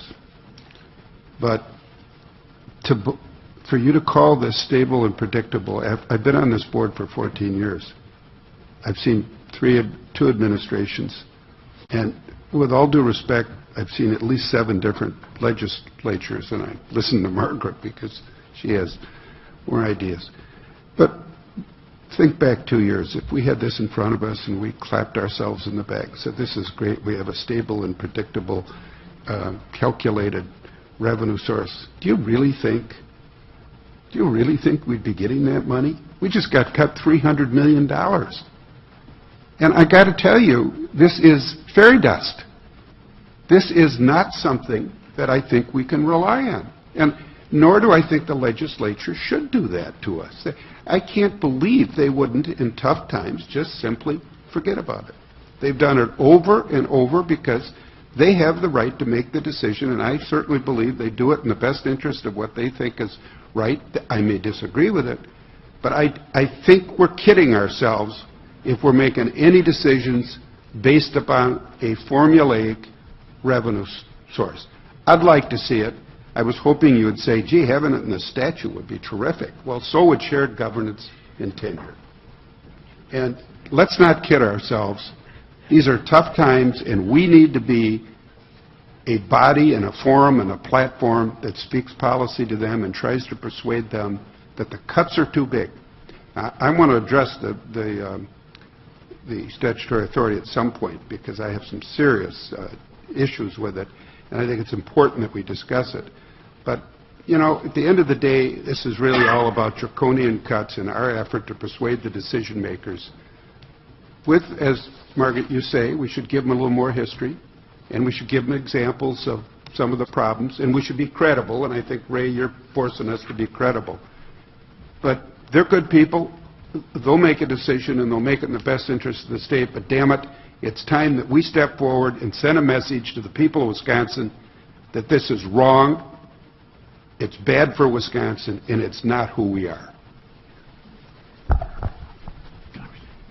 Can I just add on that, because I'm not so sure that we would do them a favor unless we take them seriously. If in fact it is their wish to shrink the size of this university system, we should show them how to do it. My impression is they're not going to like it. But we have to put it clear, what are the consequences of doing this? And you know what? It can be done. We can have a very good, smaller university system. I don't think it can be done piecewise. I think we would have to do it in a comprehensive fashion to see the offerings of this system. And I think they cannot be done between now and the end of March. I can guarantee you that. But I think that we would, in fact, be wise in all soberness to tell them perhaps our academic footprint has to be smaller. Perhaps that's what it is best for the state. We can have our opinions whether this is bad for the state or not, but what we cannot have is illusions that if we are really seeing a sea change in funding, we should see a sea change in work. And this university system may have to shrink if this is the level of funding that we have. Okay? And I'm not saying that we should cry wolf. I think that we should get cracking in believing that this will be a $300 million cut. And then get very sober about what is the most responsible way in which we're going to shrink the footprint of this university system. We have to do it in a credible fashion because everybody will claim we're just crying wolf. This is not the case. But let's face it, if anybody's going to do it well, if it has to get done, are the people that work for this university right now. They have the ability to do it the best way. And there are consequences. And the legislators, the people in charge, will have to wait with, in fact, those are the consequences that this state ought to pay in order to live within certain budget. I don't think that is a good idea. I think this builds up on what Margaret was saying. We have to put the numbers in front of them. I think we also have to look forward and say, okay, if in fact we have to shrink this university, then we would have to create a very strong process of review of what is necessary in the long term and do it all together and determine what size of university, what kind of university we're going to have. We're going to save the best, we're going to reduce where in fact we'll have the least harm to the state, and we're going to live with a smaller footprint. And I'm going to say that some people will not like it. Darn, some people will like it. But let it be. It is up to us to show the consequences in the most responsible fashion. Mark? Well, I was going to ask a question that is very much related to what Jose just said. So there's a proposal on the table. The legislature is going to ultimately decide what that number is. But as Jose said, for management purposes, we need to assume, and I understand these exercises that President Cross has gone through with the campuses, assume that it's the 300 number or the 348 number, whatever it is. So as a board, we have to figure out how to manage, and through our chancellors. So you trim the excess. I think all of the chancellors are here telling us that we've already done that. There isn't any excess to trim. And Tim touched on one way to manage, and that is because so much of your operation is in compensation that it ends up being a reduction in your workforce. And if that isn't enough, then the next question is looking at the process of recommending to the legislature a closing of a campus. I mean, euphemistically reducing your footprint. I'll say it. So closing a campus.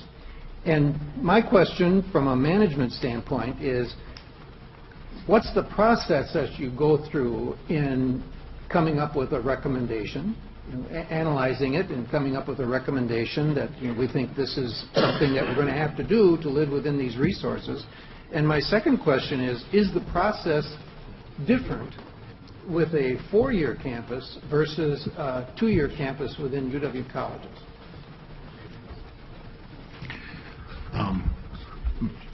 I have two responses, and I'll get to that one in just a second. I would like to respond to the, if I may, to the fairy dust comment. I think 15 years of and less money today is just as much fairy dust. That's my argument. We have looked at what the feasibility of closing a campus would be. We've examined that rather extensively. We've looked at all the campuses, what it would mean if we closed these campuses. And I believe there would be a difference between the 2- and 4-year, to your point, and the process, from my perspective, should take place in the political arena, not in this arena. So I'm going from the premise that it would be inappropriate for us to do that at this point. We may recommend it, but it would be inappropriate. However, when you look at it, let's take a campus, and I'm going to make up these numbers, so it doesn't fit with any campus at all. Let's say the GPR on a given campus is $50 million. $50 million a year in GPR to that campus, and the debt service, the GPR debt portion of that service, might be 15 or 20 or even 30 million ongoing for up to 30 years, but a portion of it would be. So by the time you then look at it, then when you announce you are going to close a campus, the enrollment just drops off the cliff, and you have continued contractual commitments that you have to carry out with faculty and staff. So that strings out a number of years. I think we were still paying the Medford campus closure, which was a 2-year campus. We were still paying that county, I don't know, for 25 years a certain amount of money. The biggest piece over here is most campuses have some form of PR debt that's being paid for by those students. that debt would then automatically be assumed by the state and added to the GPR debt. So this ongoing debt on a $50 million campus, and I'm making this up, Regent Bradley, but you might save $7 million on a $50 million debt, and it would take you a long time to get it. So in most cases, the idea is to get those campuses as structurally balanced as possible so that the revenues and expenses are balanced in that process. So for that reason, I'm adamantly opposed to closing a campus, though I believe your point is that, and I agree with you, can we actually close that door at this point? This is a serious cut. Tony? I just want to return to conversation around the stable revenue stream. First of all, I appreciate the leadership. I got to sit behind our leaders for a couple hours the other day at Joint Finance Committee, and did a great job before I spent 3 hours in front of the Joint Finance Committee. But I did a great job. But I have to tell you, I may not use the term fairy dust, but I'm highly skeptical about the creation of a system that will allow stability and logical moving forward on this. I mean, we'll be competing for those same dollars, as will transportation, as will Medicaid, as will any number of other high priorities in the system. And frankly, I don't believe for a minute that that will happen. And that's one of my major concerns. Am I concerned about the cuts? Absolutely. But if one of the linchpins of public authority is something that I personally believe will never happen, then I have problems with the public authority. And just one last comment, because you said it's how we perform, and I agree with you, President. But as I was sitting in Joint Finance Committee the other day, and the message they were giving me is, you're number one in graduation rates, you're near the top in all these other categories. So what's the problem? Why do you need more money? If I may just follow up on that. Sure. I really appreciate both Regent Walsh and Regent Evers' comments. I think they're very valid. My only point is that what kind of predictability do we have now? That's what's frustrating to me. Is this an opportunity to push that issue? That's all. As you know, I support the public authority, but I am concerned that if you look at the language that around it, it states very clearly that in times of fiscal emergency, it would be subject to reduction. So whether you sort of, that's the fact. Hasn't that always been around? Well, but the language is different. They say that we will be subject to it, but then they remove the language that, as in all other departments, and on and on and on. They took that language out from the statute and just said we'd be responsible, as Joe described. And that bothered me. I've got that circled in the pages like crazy. What bothers me is, I'm also like everybody else, but when statements are made about, and we may also impose tuition freeze after the authority is in place. We have no idea even what the fiscal crises, or whether there's even going to be a fiscal crisis. We may be rich in money, but the seed was already planted that even after the authority is created, we're still going to impose tuition freeze. I haven't heard anybody say, that was an off-the-cuff statement, we don't know what the future's. It was there. It's statements like that worry me, that was not put within any context of, if there's a fiscal crisis, let's wait until we see what we get closer to that biennium, whether there's going to be money or not. It was just boom, done. And I can tell you there's going to be lots of parents out there that will not forget that statement. And the minute because I want to be off the board by then, the minute you go forward to say, it's okay, we now have to put an increase in tuition, I can just see all of you getting tons of emails saying, "Oh, no, remember back when you were already told that you would be having a tuition increase." It's statements like that that worry me, that make me nervous about what we're talking about. And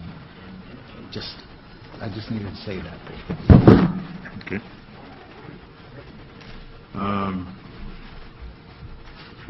Tuition.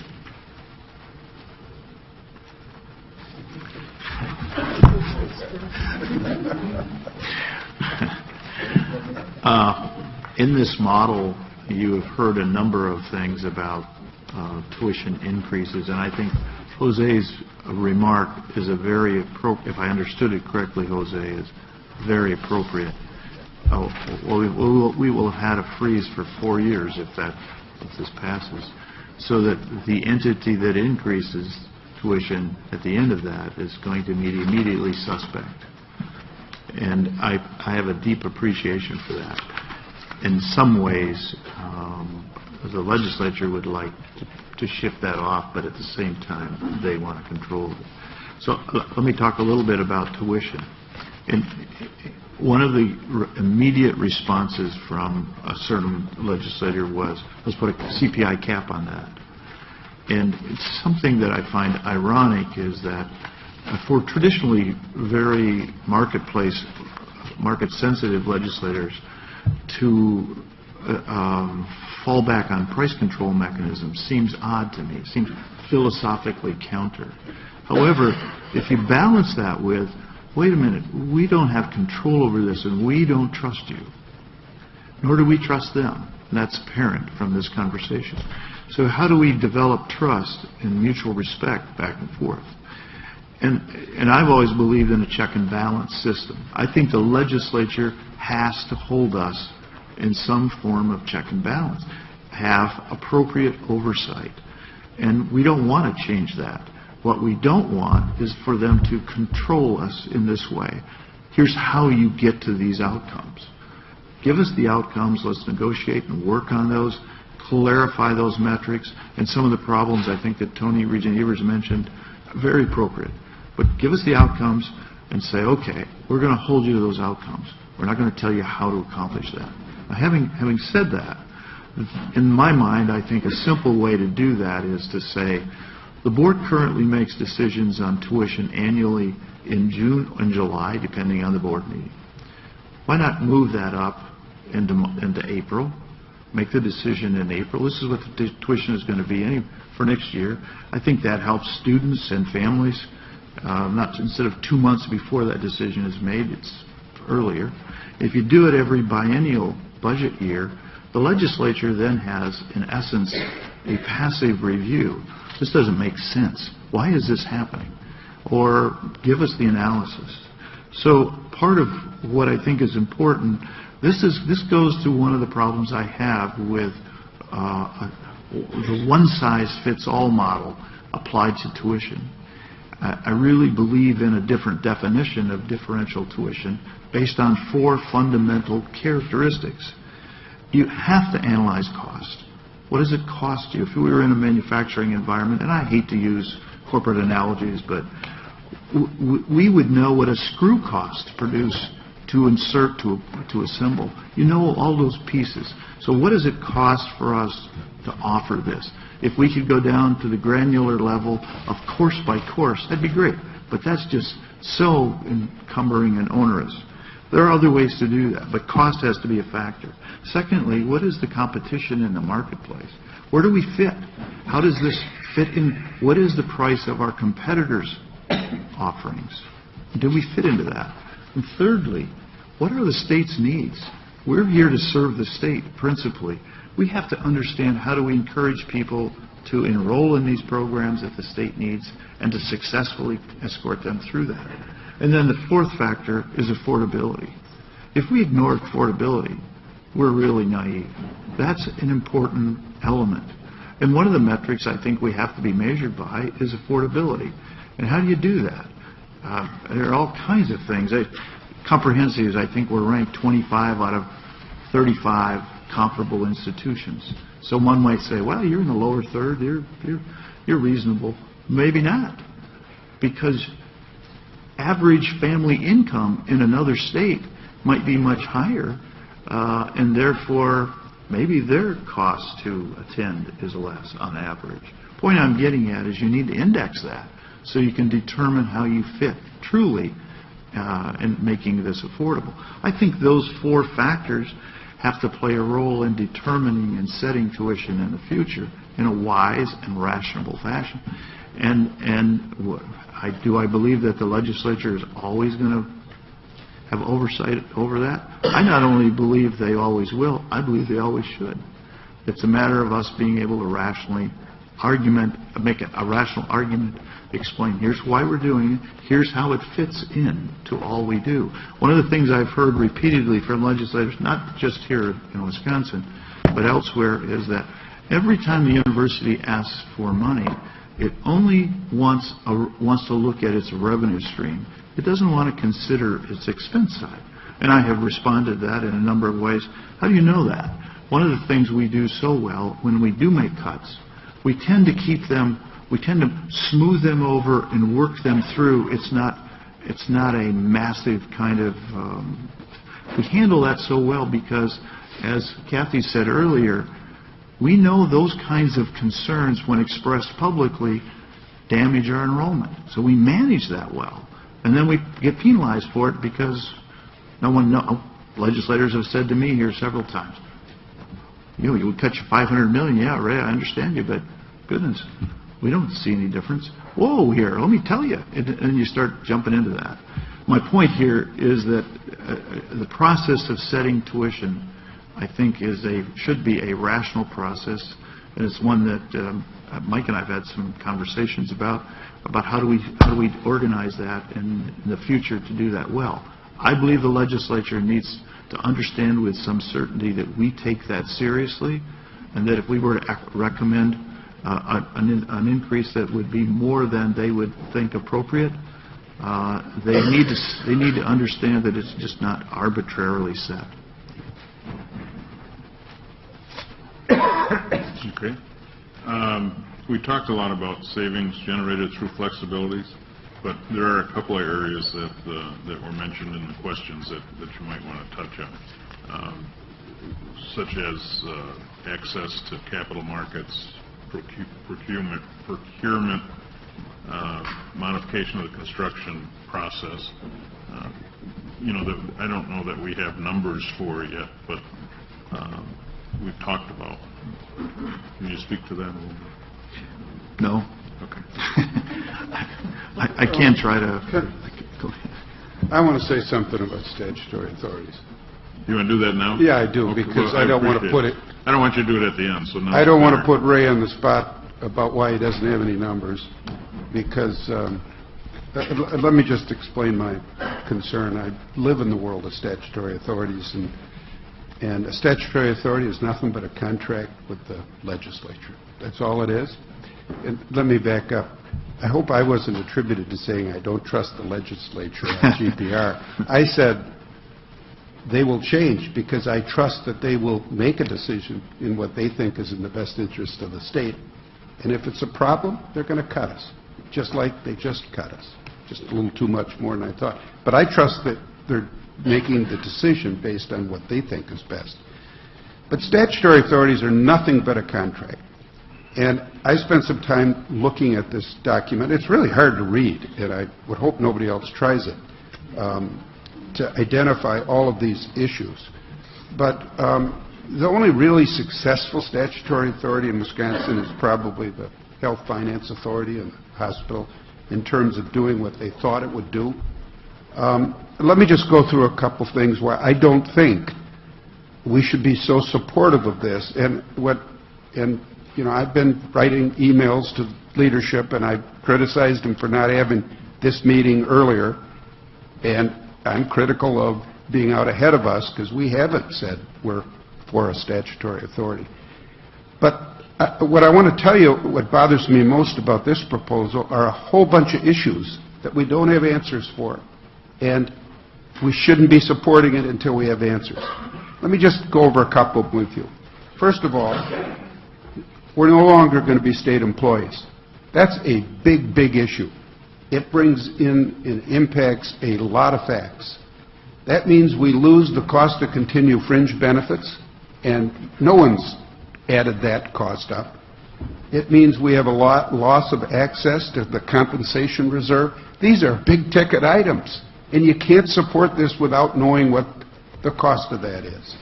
And we still have, even after that, continuing approval. Now, this is an issue that as a lawyer I would tell you that bothers me more, and I can't even tell you what the cost is, but you will lose your sovereign immunity, in my opinion. The Seventh Circuit ruled that the hospital, a statutory authority, doesn't have sovereign immunity. When you lose that immunity, you're subject to all the federal laws, CERCLA, ADA, the Fair Labor Standards Act. These are huge exposures, and you better factor that in. But we don't know today what that is, so how do you support something without having an analysis of it?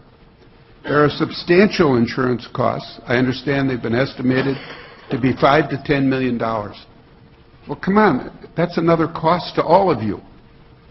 At the hospital alone, we're estimated at $15 million for malpractice insurance. I don't think this statutory authority will impact that. Then there's a question of who represents us. Department of Justice? It's not clear from the proposal. And you have huge increased litigation costs when you have this kind of exposure. Then there's Chapter 36. You know, I don't care how what happened with the Wisconsin idea, but it happened. And I think that's really serious, and before I would support this, I'd like to see the new language for the Wisconsin idea. And I don't care how we got there. They said they'd correct it. Let's see them correct it, and I wouldn't support it until I saw it. And again, today with tenure and shared governance, this statute has to say we have the authority to have our own policy. Otherwise, we've done nothing for the faculty and staff. Risk management. Guess what? The state won't indemnify the system. I have no idea what that exposure means. That's in there. We're out of the workman's comp program. I'm not sure why. That doesn't make sense. Maybe we've got somebody who'll tell us it does, but it's a huge if. And you can't go forward without knowing what the cost of that is. This is interesting. We still remain subject to lapses. What does that mean? It just means whatever money they give us, they can take away. I'm not sure I disagree with that, because they can do that today, and I think the decision makers ought to have the ability to control their own GPR. But we shouldn't kid ourselves. Then there's the question of municipal services. $6 to $10 million, it's estimated, that we'd have to pay in a statutory authority. That's a huge expense. It shouldn't happen. We shouldn't be paying the municipal services. Then the real property. Now, again, as a lawyer, this one I don't understand. We're going to lease the property from the state of Wisconsin, and at the same time we're going to have bonding power? That doesn't give you much collateral. This is at the discretion of DOA, and we need, before you go forward, you need to understand what that means. I can't tell you what it means, but it has tremendous implications on philanthropy, financing, collateral, and DOA control. That is a big-ticket item that just sits there. Now, the alleged benefits, and I will be short. The defined funding stream, I've said enough. I just don't think it's anything to rely on. But I certainly think the legislature ought to have that control. Tuition flexibility, I agree totally with Ray. But that's not a benefit to being a statutory authority if the legislature is going to control that, which of course they will. Then we're told we get bonding. Well, I don't know an investment banker around who's going to tell you that you can bond if you don't have a revenue stream, and the only revenue stream you have in the statutory authority is program revenue. And for the comprehensives, you know as well as I do that your program revenue is not going to support a bonding for 30 years. And I don't think there's any advantage. The hospital's a good advantage of where it worked, because guess what? They have clinical revenue, and they can pay their bonds through that. There just simply isn't any advantage for bonding. And as to the construction process, read it carefully. We're still under DOA as long as there's GPR funds. And for most of our buildings, especially our academic buildings, there will be GPR. It has to be. And you can't find a philanthropist. You all got the letter from John Rowe, who's been a person who cares about the system in Madison and has shown it by being a philanthropist. But they're not about to, as he said, succeed in a capital fund drive with this kind of cut or with the statutory authority. And as to procurement, we've been arguing that we can buy toilet paper cheaper than the state for so long. I hope we can. I just don't know where the savings are. So I guess my point is, until all these questions are answered, we shouldn't be supporting a statutory authority. Of course we'd like the flexibilities, but not at this cost, and not until we determine what all those items, sovereign immunity, indemnity, municipal services, what it costs us. I think this is a big ticket item. You can't make sausage this way. You can't have it in a budget bill. The hospital authority took 2 years to draft. The merger of our system took 3 years. This isn't small stuff, and I just urge us to go careful, go slow in this area. It may be a good idea, but I don't think we have the information to say that it is a good idea. And thank you for letting me take the time. I have another possible cost item.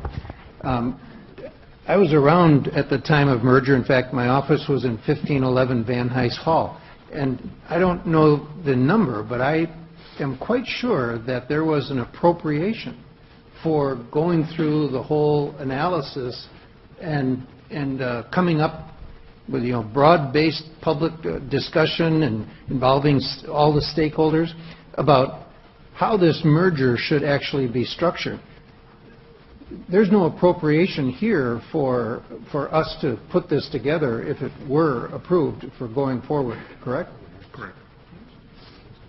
Well, we ought to find out and then do some cost of living adjustment to what the appropriation was. I think it's about the same magnitude of an exercise that we did 44, 45 years ago. That's another cost to us, is what I'm saying. Unfunded. I was a little bit troubled about this public authority when I first heard about it. I was kind of convinced that maybe it was the way to go when it was presented. The 17 benefits of flexibilities, the 17 flexibilities are a good idea, and I hope we can get them. However, I was troubled by the loss of sovereign immunity. And those are things that you think about, at least in my profession. What liabilities are we assuming on behalf of this board and others to follow that we don't know about? I think we really would be best served if we, before we decided to do the public authority, and maybe that's what we will decide, but I'd really want to know what are our liabilities that we're agreeing to assume before we make a vote. And lastly, we're getting all kinds of letters from our partners, all the various governance groups from the system who want to be included in this discussion. And if we really believe that that's important and we want to preserve it, shouldn't they be in this discussion about liabilities and benefits to the system before we go ahead and decide that this is the thing that we should do? I think we really should think about that before we do anything. And hearing all of this today, I guess I'm kind of swinging back to the side that I like the flexibilities. Is there a different way of getting them without being a public authority? Maybe we should explore that.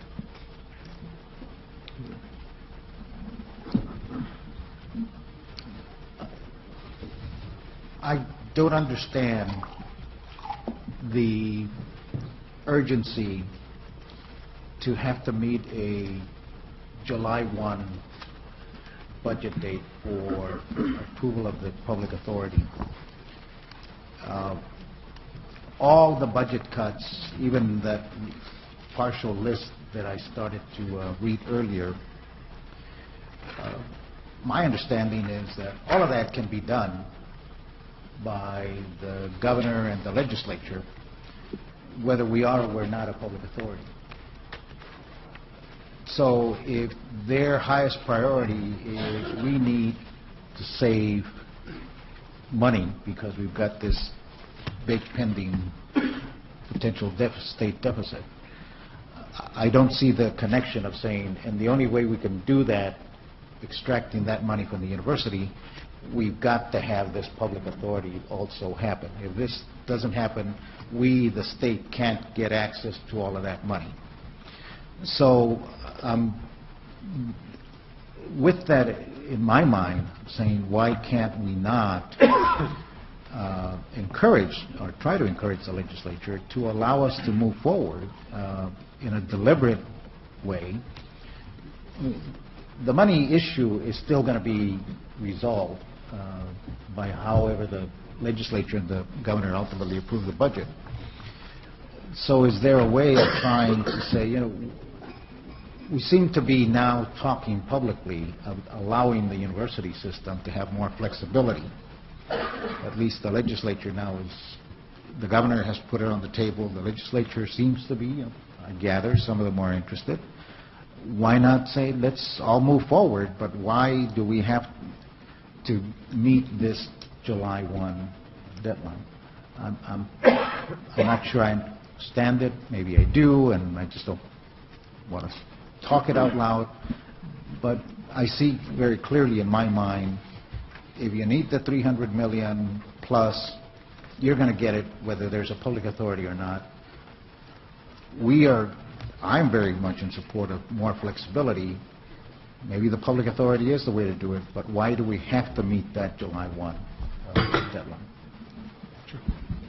I just wanted to make a note on the relationship between the authority and these efficiencies or economies, because I think that, as we all know, the original proposal that came out called for a $300 million cut, but in exchange, the university would be given new autonomy and authority that would result in a whole series of cost savings. The inference was possibly up to $300 million.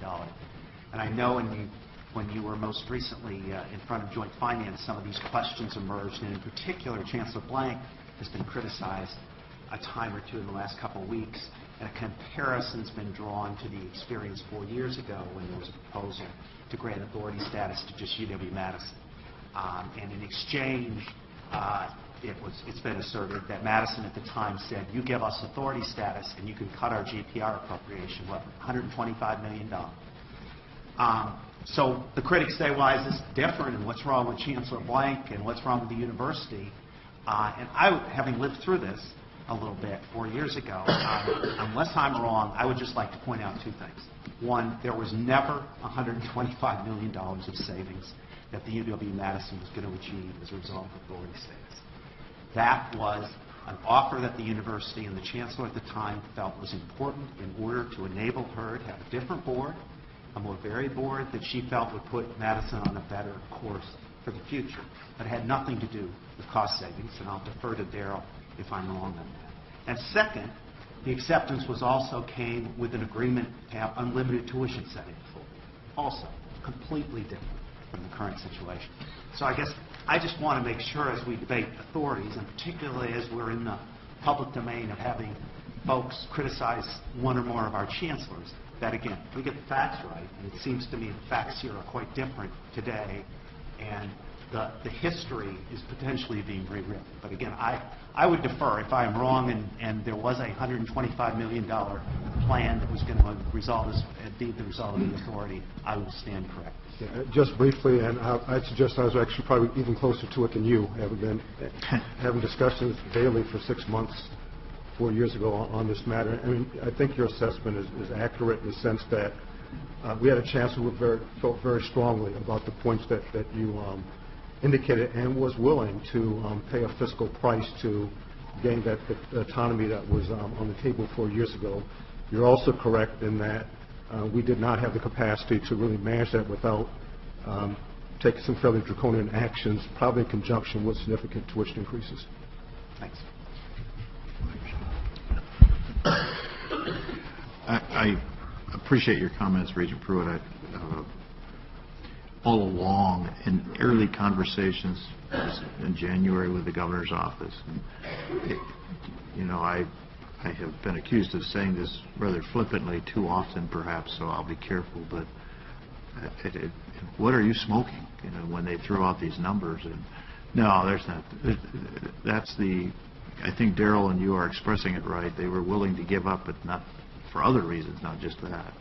I also felt like the conversation with respect to some of the criticism regarding Becky, and it has more to do with how we're responding to this, and as Jose alluded earlier, how do we manage this and accurately reflecting what is the impact on our campus? And that's why I'm pushing that so hard.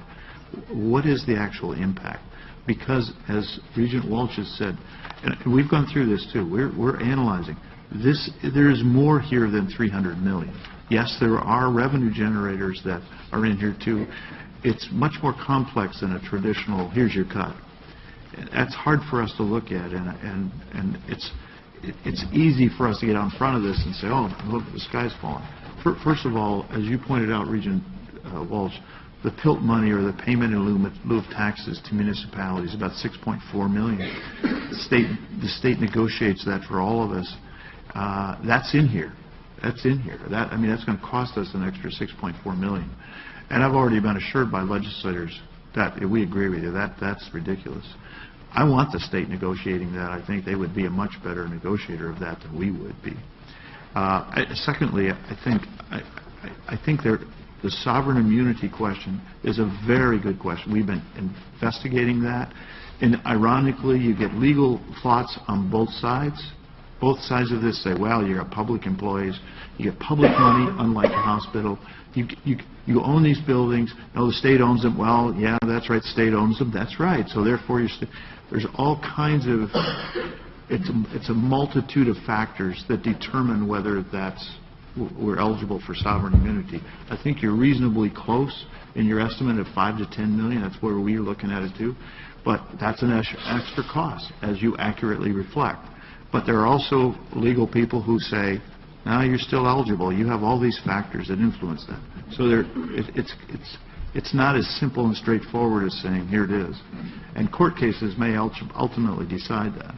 And I think there's a couple of other issues that you raised that I think are very appropriate, and we're trying to find answers for some of these. The public employee thing, the cost to continue and the comp element, I think we talked about earlier, and the concept of how do we analyze, and I think 36 was a good point, and how do we analyze some of these other pieces like workman's comp and some of the items you mentioned with respect to risk management. But understanding our liabilities is part of the challenge, and it takes time to put some of this together because they are legally engaged as well. So I appreciate and understand that. However, I think part of what I'm getting at is in looking at that, there are opportunities here with the public authority, and yes, and I didn't mean to be so flippant with the fairy dust comment, because I believe that we haven't been successful in the past with stable funding streams. I don't think we're going to be super successful in the future, and I believe that the metrics that we impose or request could influence that. But as Tony suggested, I'm just arguing, I'm looking at faculty compensation, and I'm saying to myself, 4 out of the last 5 years, nothing. And then the 5th year, 1%. I'm looking at these issues and thinking, how in the world can we become an even better institution without finding a way within what we have to address that? It's just, to me, it's... and I'm groping for stability and predictability because I know that that's the environment that will help us create that. I have a solution. It's very simple. We don't seek a statutory authority. We just amend Chapter 36 and give us the very few flexibilities we need. Pay plan, which we're headed towards, and procurement. And procurement. Very simple. We don't have to worry about the Wisconsin idea being changed. We just say to them, look, we're going to cooperate and do whatever we can to have reasonable cuts. This is too much, but as statutory authority, we don't need that now. We'll just make those changes to 36 and have those flexibilities. The other point I was going to make is that there's something that I have objected to all along in the way this has been represented is we will give you these flexibilities in exchange. That was, and Chuck quoted that word, that was in the press release. Very frustrating because this is not a quid pro quo. We were going to get these cuts, period. And so that was a frustrating point to me. Mr. Chairman? Don't wake me up. Okay. I think we have to have some discussion about political practicability. We can't expect the CEO of our board to go to the Capitol and to, in essence, say the cut is too deep without talking about those other issues. Good news is that we're having progress. The chairman, the president, and Chancellor Schmidt recently spent time at the Capitol testifying on the budget and the depth of the cuts. There's not a person in this room who doesn't believe those cuts aren't too deep. But the good news is we've already heard back from key legislators that they agree. These cuts do seem to be too deep. In fact, even the governor had recently made a comment that if the legislature cuts those numbers, he's going to support that. So I think what we have to do is we first have to give credit to the administration and the vision to go to the Capitol and ask that the cuts be lessened. When I started on the board 3 years ago, this wasn't always an entity that had a lot of credibility in the Capitol. When we hired Ray, we said to him, rebuild their credibility. And I think he's doing a tremendous job of doing that. In fact, just key legislators saying, yeah, these seem too deep, I think has gotten us milestones ahead. On the other hand, we can't expect Ray to go into those doors with closed arms and say, I don't want to talk about a flexibility. I don't want to talk about the authority. I don't want to talk about a dedicated funding stream. He has to have those discussions. We have to have those discussions, or we're not going to be able to lessen the cut. The Capitol doors will again go shut. So know that I, for one, think we have to continue to have, we can't go on one track and not the other. We have to work on a parallel path and try to lessen the cuts, but also at the same time keep that door open to having the discussion about reform and flexibility. Mr. President? Yes. This board has been on record for years about wanting flexibility. I've never heard the board say, and it's got to be a public authority. It was, the public authority, as far as I am aware, came from somewhere else and put on the table. I did not hear David or anybody else say to our two presidents, we want you to stop talking about flexibility to the legislature. As a matter of fact, what I heard is we want to continue talking about flexibility. We have a lot of concerns about let me personalize it, I have a lot of concerns about the public authority as it is being moved forward. That's not to say, therefore, that's the only way that I, Jose Vasquez, will support flexibility. We've been talking about flexibility for years. One way of interpreting what you just finished saying is we're now ready to tell the legislature we're tying them together. The $300 million plus public authority, I don't want this board to tie those two together. If that's the message you're asking us to have them go and say, well, guess what? You know, the only way we want public authority is tying it to the $300 million. I'm not sure that that's my desire. So I want to be on record that just because we're having the discussion and questions, which I think we should, as a board, ask, that we are now backing away from discussion about flexibility. I don't think all we're saying is we got a lot of questions. All I'm saying, I've got a lot of questions before I'm ready to go public on supporting a public authority. I am still very, very much interested in seeking greater flexibility for this board. President Falvey. Yes. I think our conversation today has been very, very therapeutic, and I think we all feel the challenges that are facing us.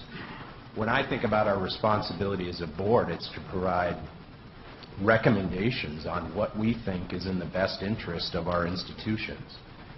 I think when we think about the cut, we know the magnitude is substantial, and we need to provide the instructive guidance to the legislature as to the reasons why, and I think we've identified what that inventory is. Again, I think about the responsibility of this board is to offer that guidance. A dedicated revenue stream does provide predictability as long as it's available. It's our prerogative, and it's incumbent on us to argue that it stay there and be stationary. I think we have to give you the guidance to take that forward, and we have to surround you with that advocacy to try and make it materialize. I think flexibility is something that we all want. Certainly the chancellors have articulated that. I think Regent Walsh did a very good job pointing out the devil is in the details. We are an incredibly complex institution, but if flexibilities can make us more nimble, more efficient, more entrepreneurial, I believe that's what this legislature is looking for. And so we need to pursue, can we make a public authority work? And if we cannot, what's an alternative that we can all live with? I think this board has to give our leadership team the guidance to continue to have those discussions. Lastly, as it relates to tuition flexibility, there is a check and balance, and it is our legislature. If we were to unilaterally raise our tuition to an untenable level, there will be retribution. Everybody that sits at this table knows that. But given the kind of fiscal challenges we face, given the fact that we've had a dedicated revenue stream reduced, tuition for us is oftentimes our working capital to make our institutions productive. As I look at where we sit today, and there are a multitude of concerns we all have, to not be able to give guidance on behalf of the Board of Regents to the legislature on what we believe they should do, which is in the best interest of our institution, we would have failed. And so in my mind, we need to give you the ability to continue those dialogues, to push hard on these cuts, to push forward on flexibilities, to highlight that a dedicated revenue stream is what a predictable business or an academic institution needs to operate. And if we don't have those things, we're going to be where Regent Delgado highlighted, making those tough choices, sitting hand in hand with our chancellors saying, this is something that we're going to have to execute. I think we've recognized on the human side what we need to do to give our faculty and our administrative staff a level of comfort that we're trying to advocate on their behalf. But I think from the perspective of the citizens of the state, we've got to give you the ability to articulate, and we've got to surround you with our support on how we're going to solve this problem. And to not provide recommendations now and to wait to see what the legislature does would be derelict of our responsibilities. Thank you. Well, yes, I'm going to, in looking through the questions and the topic areas, I think we've overlapped and covered everything. I'd give a last opportunity for either a question to be asked on any of that, or the chancellors, if there's any other statements or comments you want to make. Otherwise, I will turn it over. Mark. If I can just reflect on some of the conversation here. I think this is a really important dialogue we're having. I'm really appreciative of how open the Regents have been to hearing and for everybody to be able to hear the Regents' thinking. I would want to stress that I don't think if you talk to any of the chancellors, any of the budget officers in this room. I would not want to in any way minimize the effect of these cuts. The types of decisions that we're having to make right now, anticipating even less of a cut. Just to give you an example, our largest cut last year at $8 million is going to be exceeded by 2.5 times this year. That's what we're looking at, and after all the cuts. So I just wanted to stress that as a final comment. This will lead to a very different UW system, what's being contemplated. Independent of the public authority, these cuts will have significant adverse impact that will affect the Wisconsin idea. Thank you. And on the public authority, I would just add, I mean, I'm an old speech teacher, and David is quite a powerful speaker. That was a compelling presentation. I would sum up from a chancellor's point of view, the public authority only works if you have appropriate state funding going into it. And remember, this cut of $300 million takes us back to 1998. I don't know how we do a 21st century university system with 1998 funding, but we need, so there's that issue of the size of the base. And then we should not be subject to lapses. I mean, I thought the understanding was it's a public authority, it's truly independent. And then the tuition piece, we have to have that responsibility. And I've always found it unusual that this Board of Regents, which I think one of the primary tasks that you have is to set tuition, you have not been allowed to do that for several years. I think you would do that very responsibly, and we would have a good discussion about it. When you put that in the political arena, if I were a legislator, I would not want to raise tuition ever or at all. It's just simply not what the constituents want to hear, but it also isn't realistic. And you, like me, maybe you read some of the dialogue on this, and I'm kind of wondering, do people genuinely believe we will never raise tuition ever again? I don't know what world that applies to. And I've worked at public and private institutions, and private institutions have full ability to raise tuition, but they can't just do that unrestrained. Then people don't go to the school. So there's always a natural check on this, and I think Ray makes a great point. I'm intrigued that many free market legislators really want to impose controls over this. And so for me, on public authority, it has to have the appropriate level of funding. It has to be not lapsable, and it also has to give you, the Regents, tuition savings.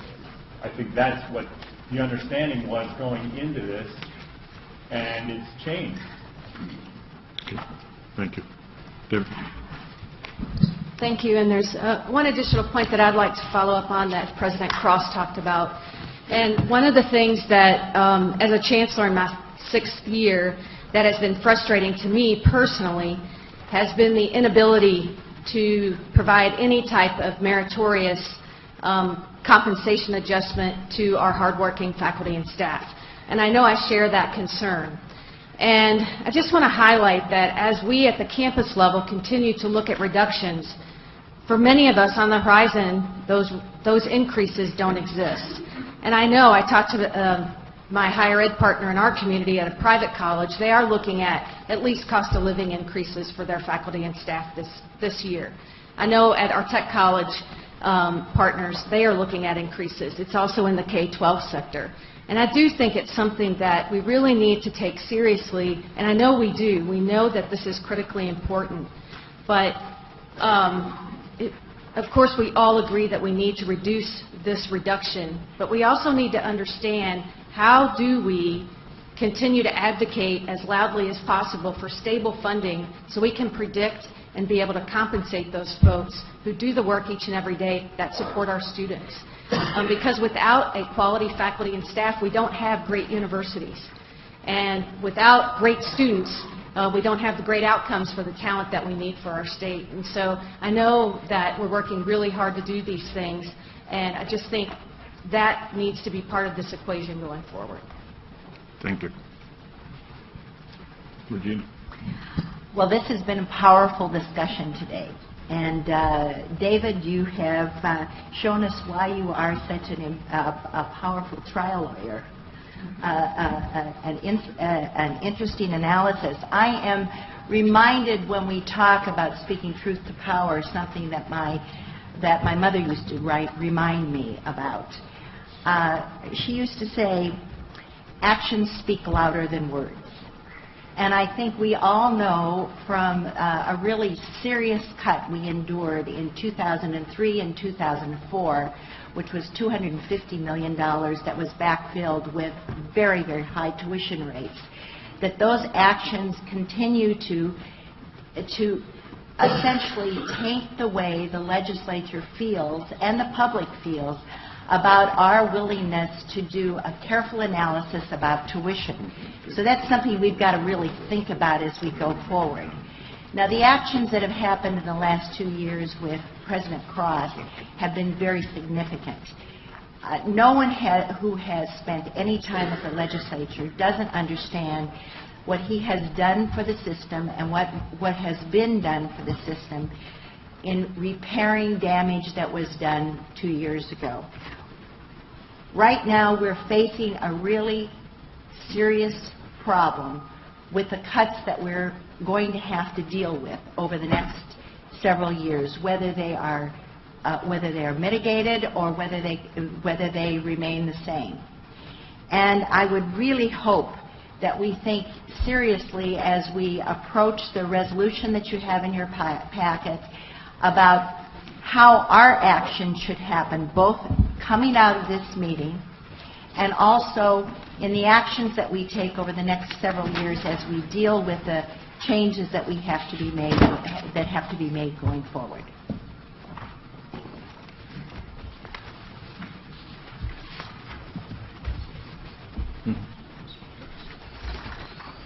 Other comments, questions?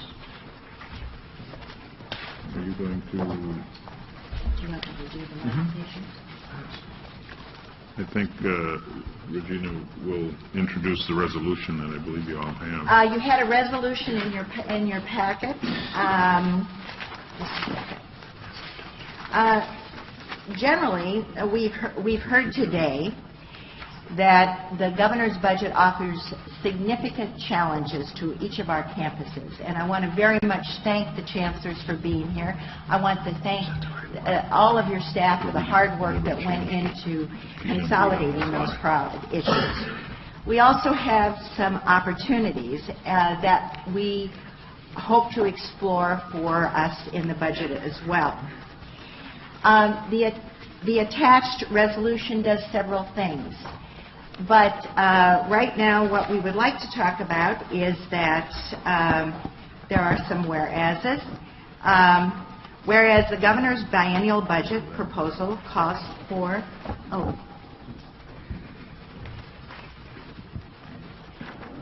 Thank you. Whereas the governor's biennial budget proposal calls for the transformation of the UW system into a public authority and a base cut of GPR funding of $150 million, and whether the previous budget reductions in these base funding, in conjunction with the current proposal and the continuation of a tuition freeze, limit the ability of system to effectively manage a transformation while also minimizing impact on students and communities in the university serves.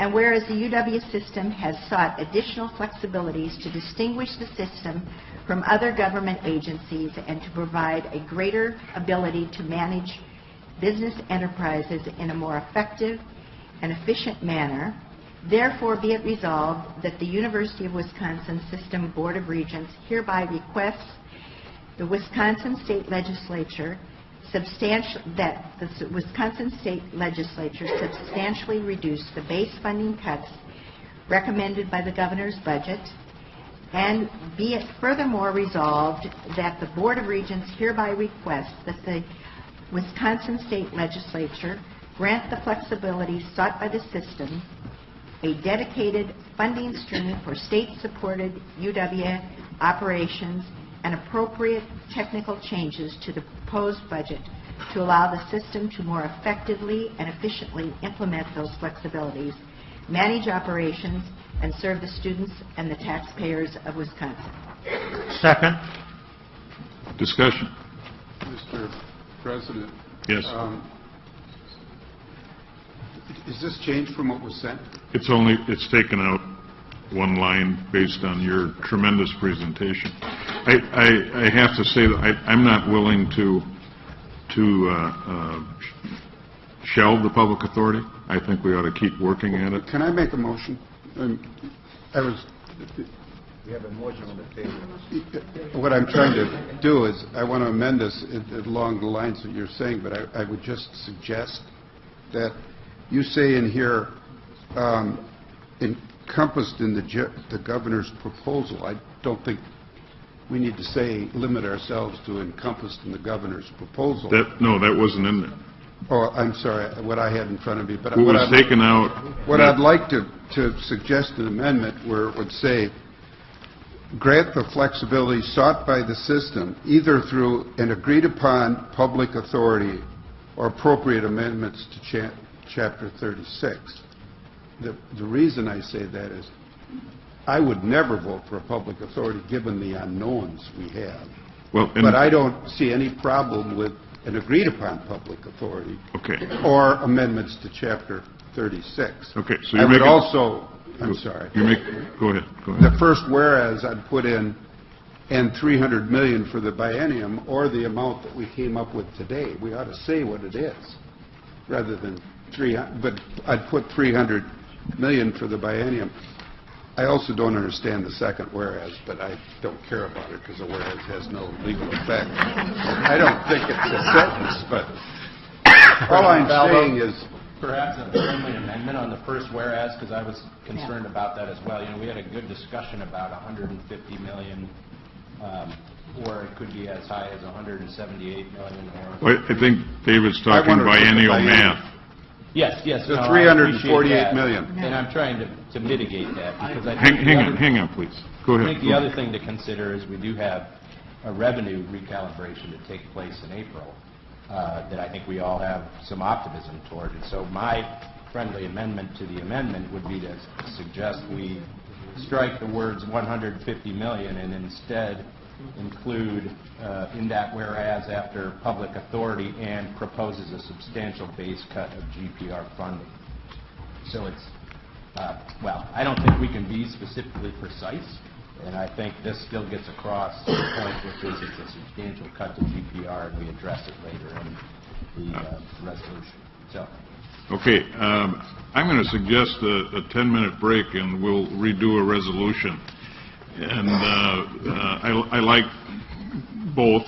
And again, David, I'm glad you did that, because the authority in my mind is not that. I think some of us, and Ray and I are included, support it. In the right, but you brought up enough questions. I appreciate that. Okay, so let's take a 10-minute break, and I don't know if I broke how many rules, Robert, rules of order, but we did it anyway. We'll come back and have another resolution. Thank you all for your patience and understanding. The motion that Regina made, the second has withdrawn his second, and the first has withdrawn her first. So. Probably 10 more rules I've just broken. And Regina will read a new motion. All right. Thank you, President Falvo. Whereas the governor's biennial budget proposal calls for a substantial base cut to GPR funding, and whereas previous budget reductions in base funding in conjunction with the current proposal and the continuation of a tuition freeze limit the ability to system to effectively manage our institutions, and whereas the UW system has long sought additional flexibilities to distinguish the system from other state agencies and to provide greater ability to manage business enterprises in a more efficient and effective manner, therefore, be it resolved that the University of Wisconsin System Board of Regents hereby requests that the Wisconsin State Legislature substantially reduce the base funding cuts recommended in the governor's budget, and be it further resolved that the Board of Regents hereby requests the Wisconsin State Legislature grant flexibility sought by the system either through an agreed-upon public authority or appropriate amendments to state statutes, a dedicated funding stream for state-supported UW operations, and appropriate technical changes to the proposed budget to allow the system to more effectively and efficiently implement those flexibilities, manage operations, and serve the students and taxpayers of Wisconsin. Second. There's a word including a dedicated. Wouldn't that read that?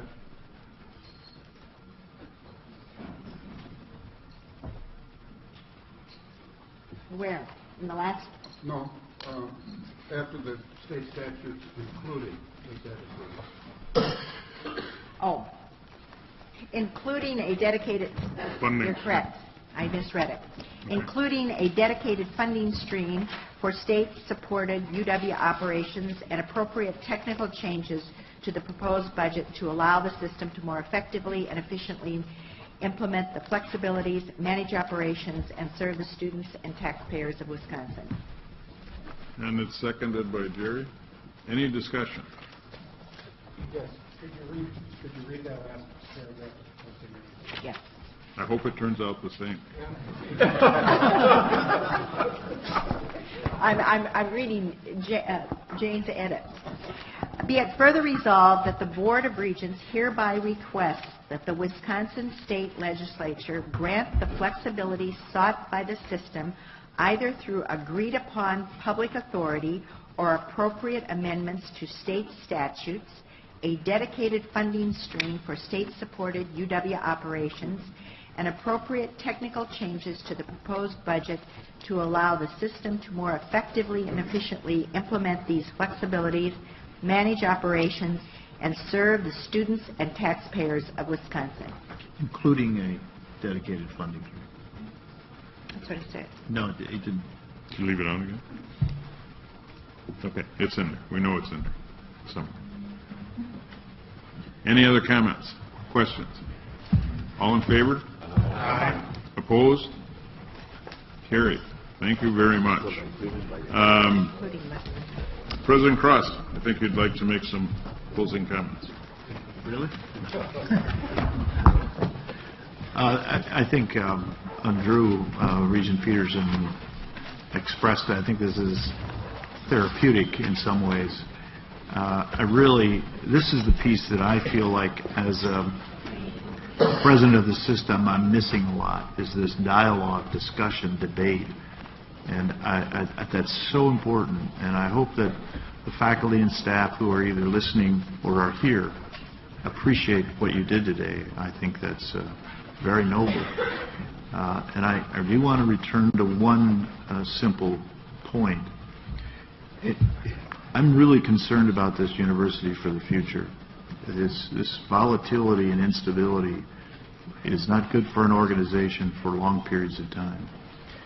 And I just have to say repeatedly that I am really concerned about faculty compensation, about staff compensation. That's not the only thing we should be concerned about, but for long periods of time when that's stagnant, it's very difficult to attract and retain outstanding folks.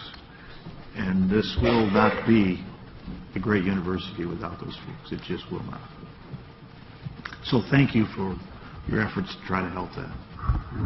Yes, and thank you. I think the collaboration and the discussion made the outcomes much better today. So, good work. Mr. Chairman? Yes. Could I ask when we might expect to see some of those comparable or figures, numbers, so that those, and when you would like us to talk to legislators, when you would like us to come to Madison, or if in our districts talk to them, and when we'll be armed? We should have these draft worksheets into some sort of semblance, so you can speak to a campus. Speak to a campus's impact. I'm sorry, Regent. It's really important, and no matter how many times you try to break down this aggregated number. Well, this is a $300 million cut, or everything. well, wait a minute, it means something entirely different to Renee than it does to Joe or to, this is very different. And you need to be armed with those tools. And I think probably within the next week to 10 days, we'll have that. Then we also have to figure out how to help you communicate that. And that's, just looking at these drafted sheets, it's difficult to see. Could I clarify, because we are not paid, is there any restriction on how we can connect or contact legislators, or what we can say to them? I know they have to, the resources of department people are limited in what they can say at budget time, unless a blanket request is made by a legislator to tell them everything. And I'm just wondering, is there any ethical restriction on us, Jane, that you know of? I'm asking you. Or any of our experts or anyone. here? That's what I'm wondering. No. We may like to know what you're going to say. You don't. No, but the last thing we want is some story going out suddenly that we, as volunteer regents, have done something wrong. I mean, we don't need another story of any kind negative. And so I want to make sure we're doing it the right way. But, I was joking, but we would like to deliver a consistent message. And we need to prepare you with those tools, as we do with each of the chancellors, too. Okay. Are there any Chuck, is there? Oh, Mike, I'm sorry. Can I Yes. just ask a really quick question? I had a whole series of questions related to the Legislative Fiscal Bureau's analysis of our budget, a bunch of specific provisions. I'm wondering, is there a plan to have staff or others review this document and come back to us and explain things like the deleting of language related to various sort of acceptance of gifts and all kinds of sort of more technical things? I'm just wondering if as part of this process, that's included.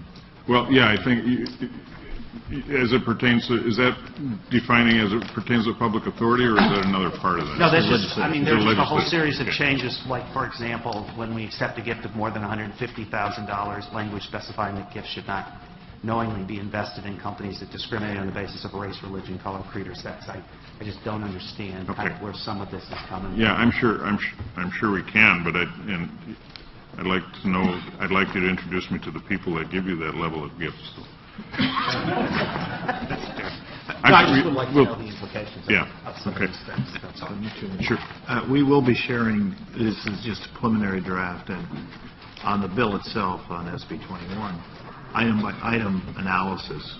We will be sharing that within a very short period of time. This is a preliminary draft of what needs to be changed in that. Yeah. So in some ways, I think, Chuck, the Legislative Fiscal Bureau may be redundant, but there are things in there that we need to look at carefully. Okay, thank you. Any communications, petitions, or memorials from Regents? Okay. I will call upon Vice President Milner to present the resolution to move into closed session, and thank you all. Thank you, Chancellors. I move that the Board of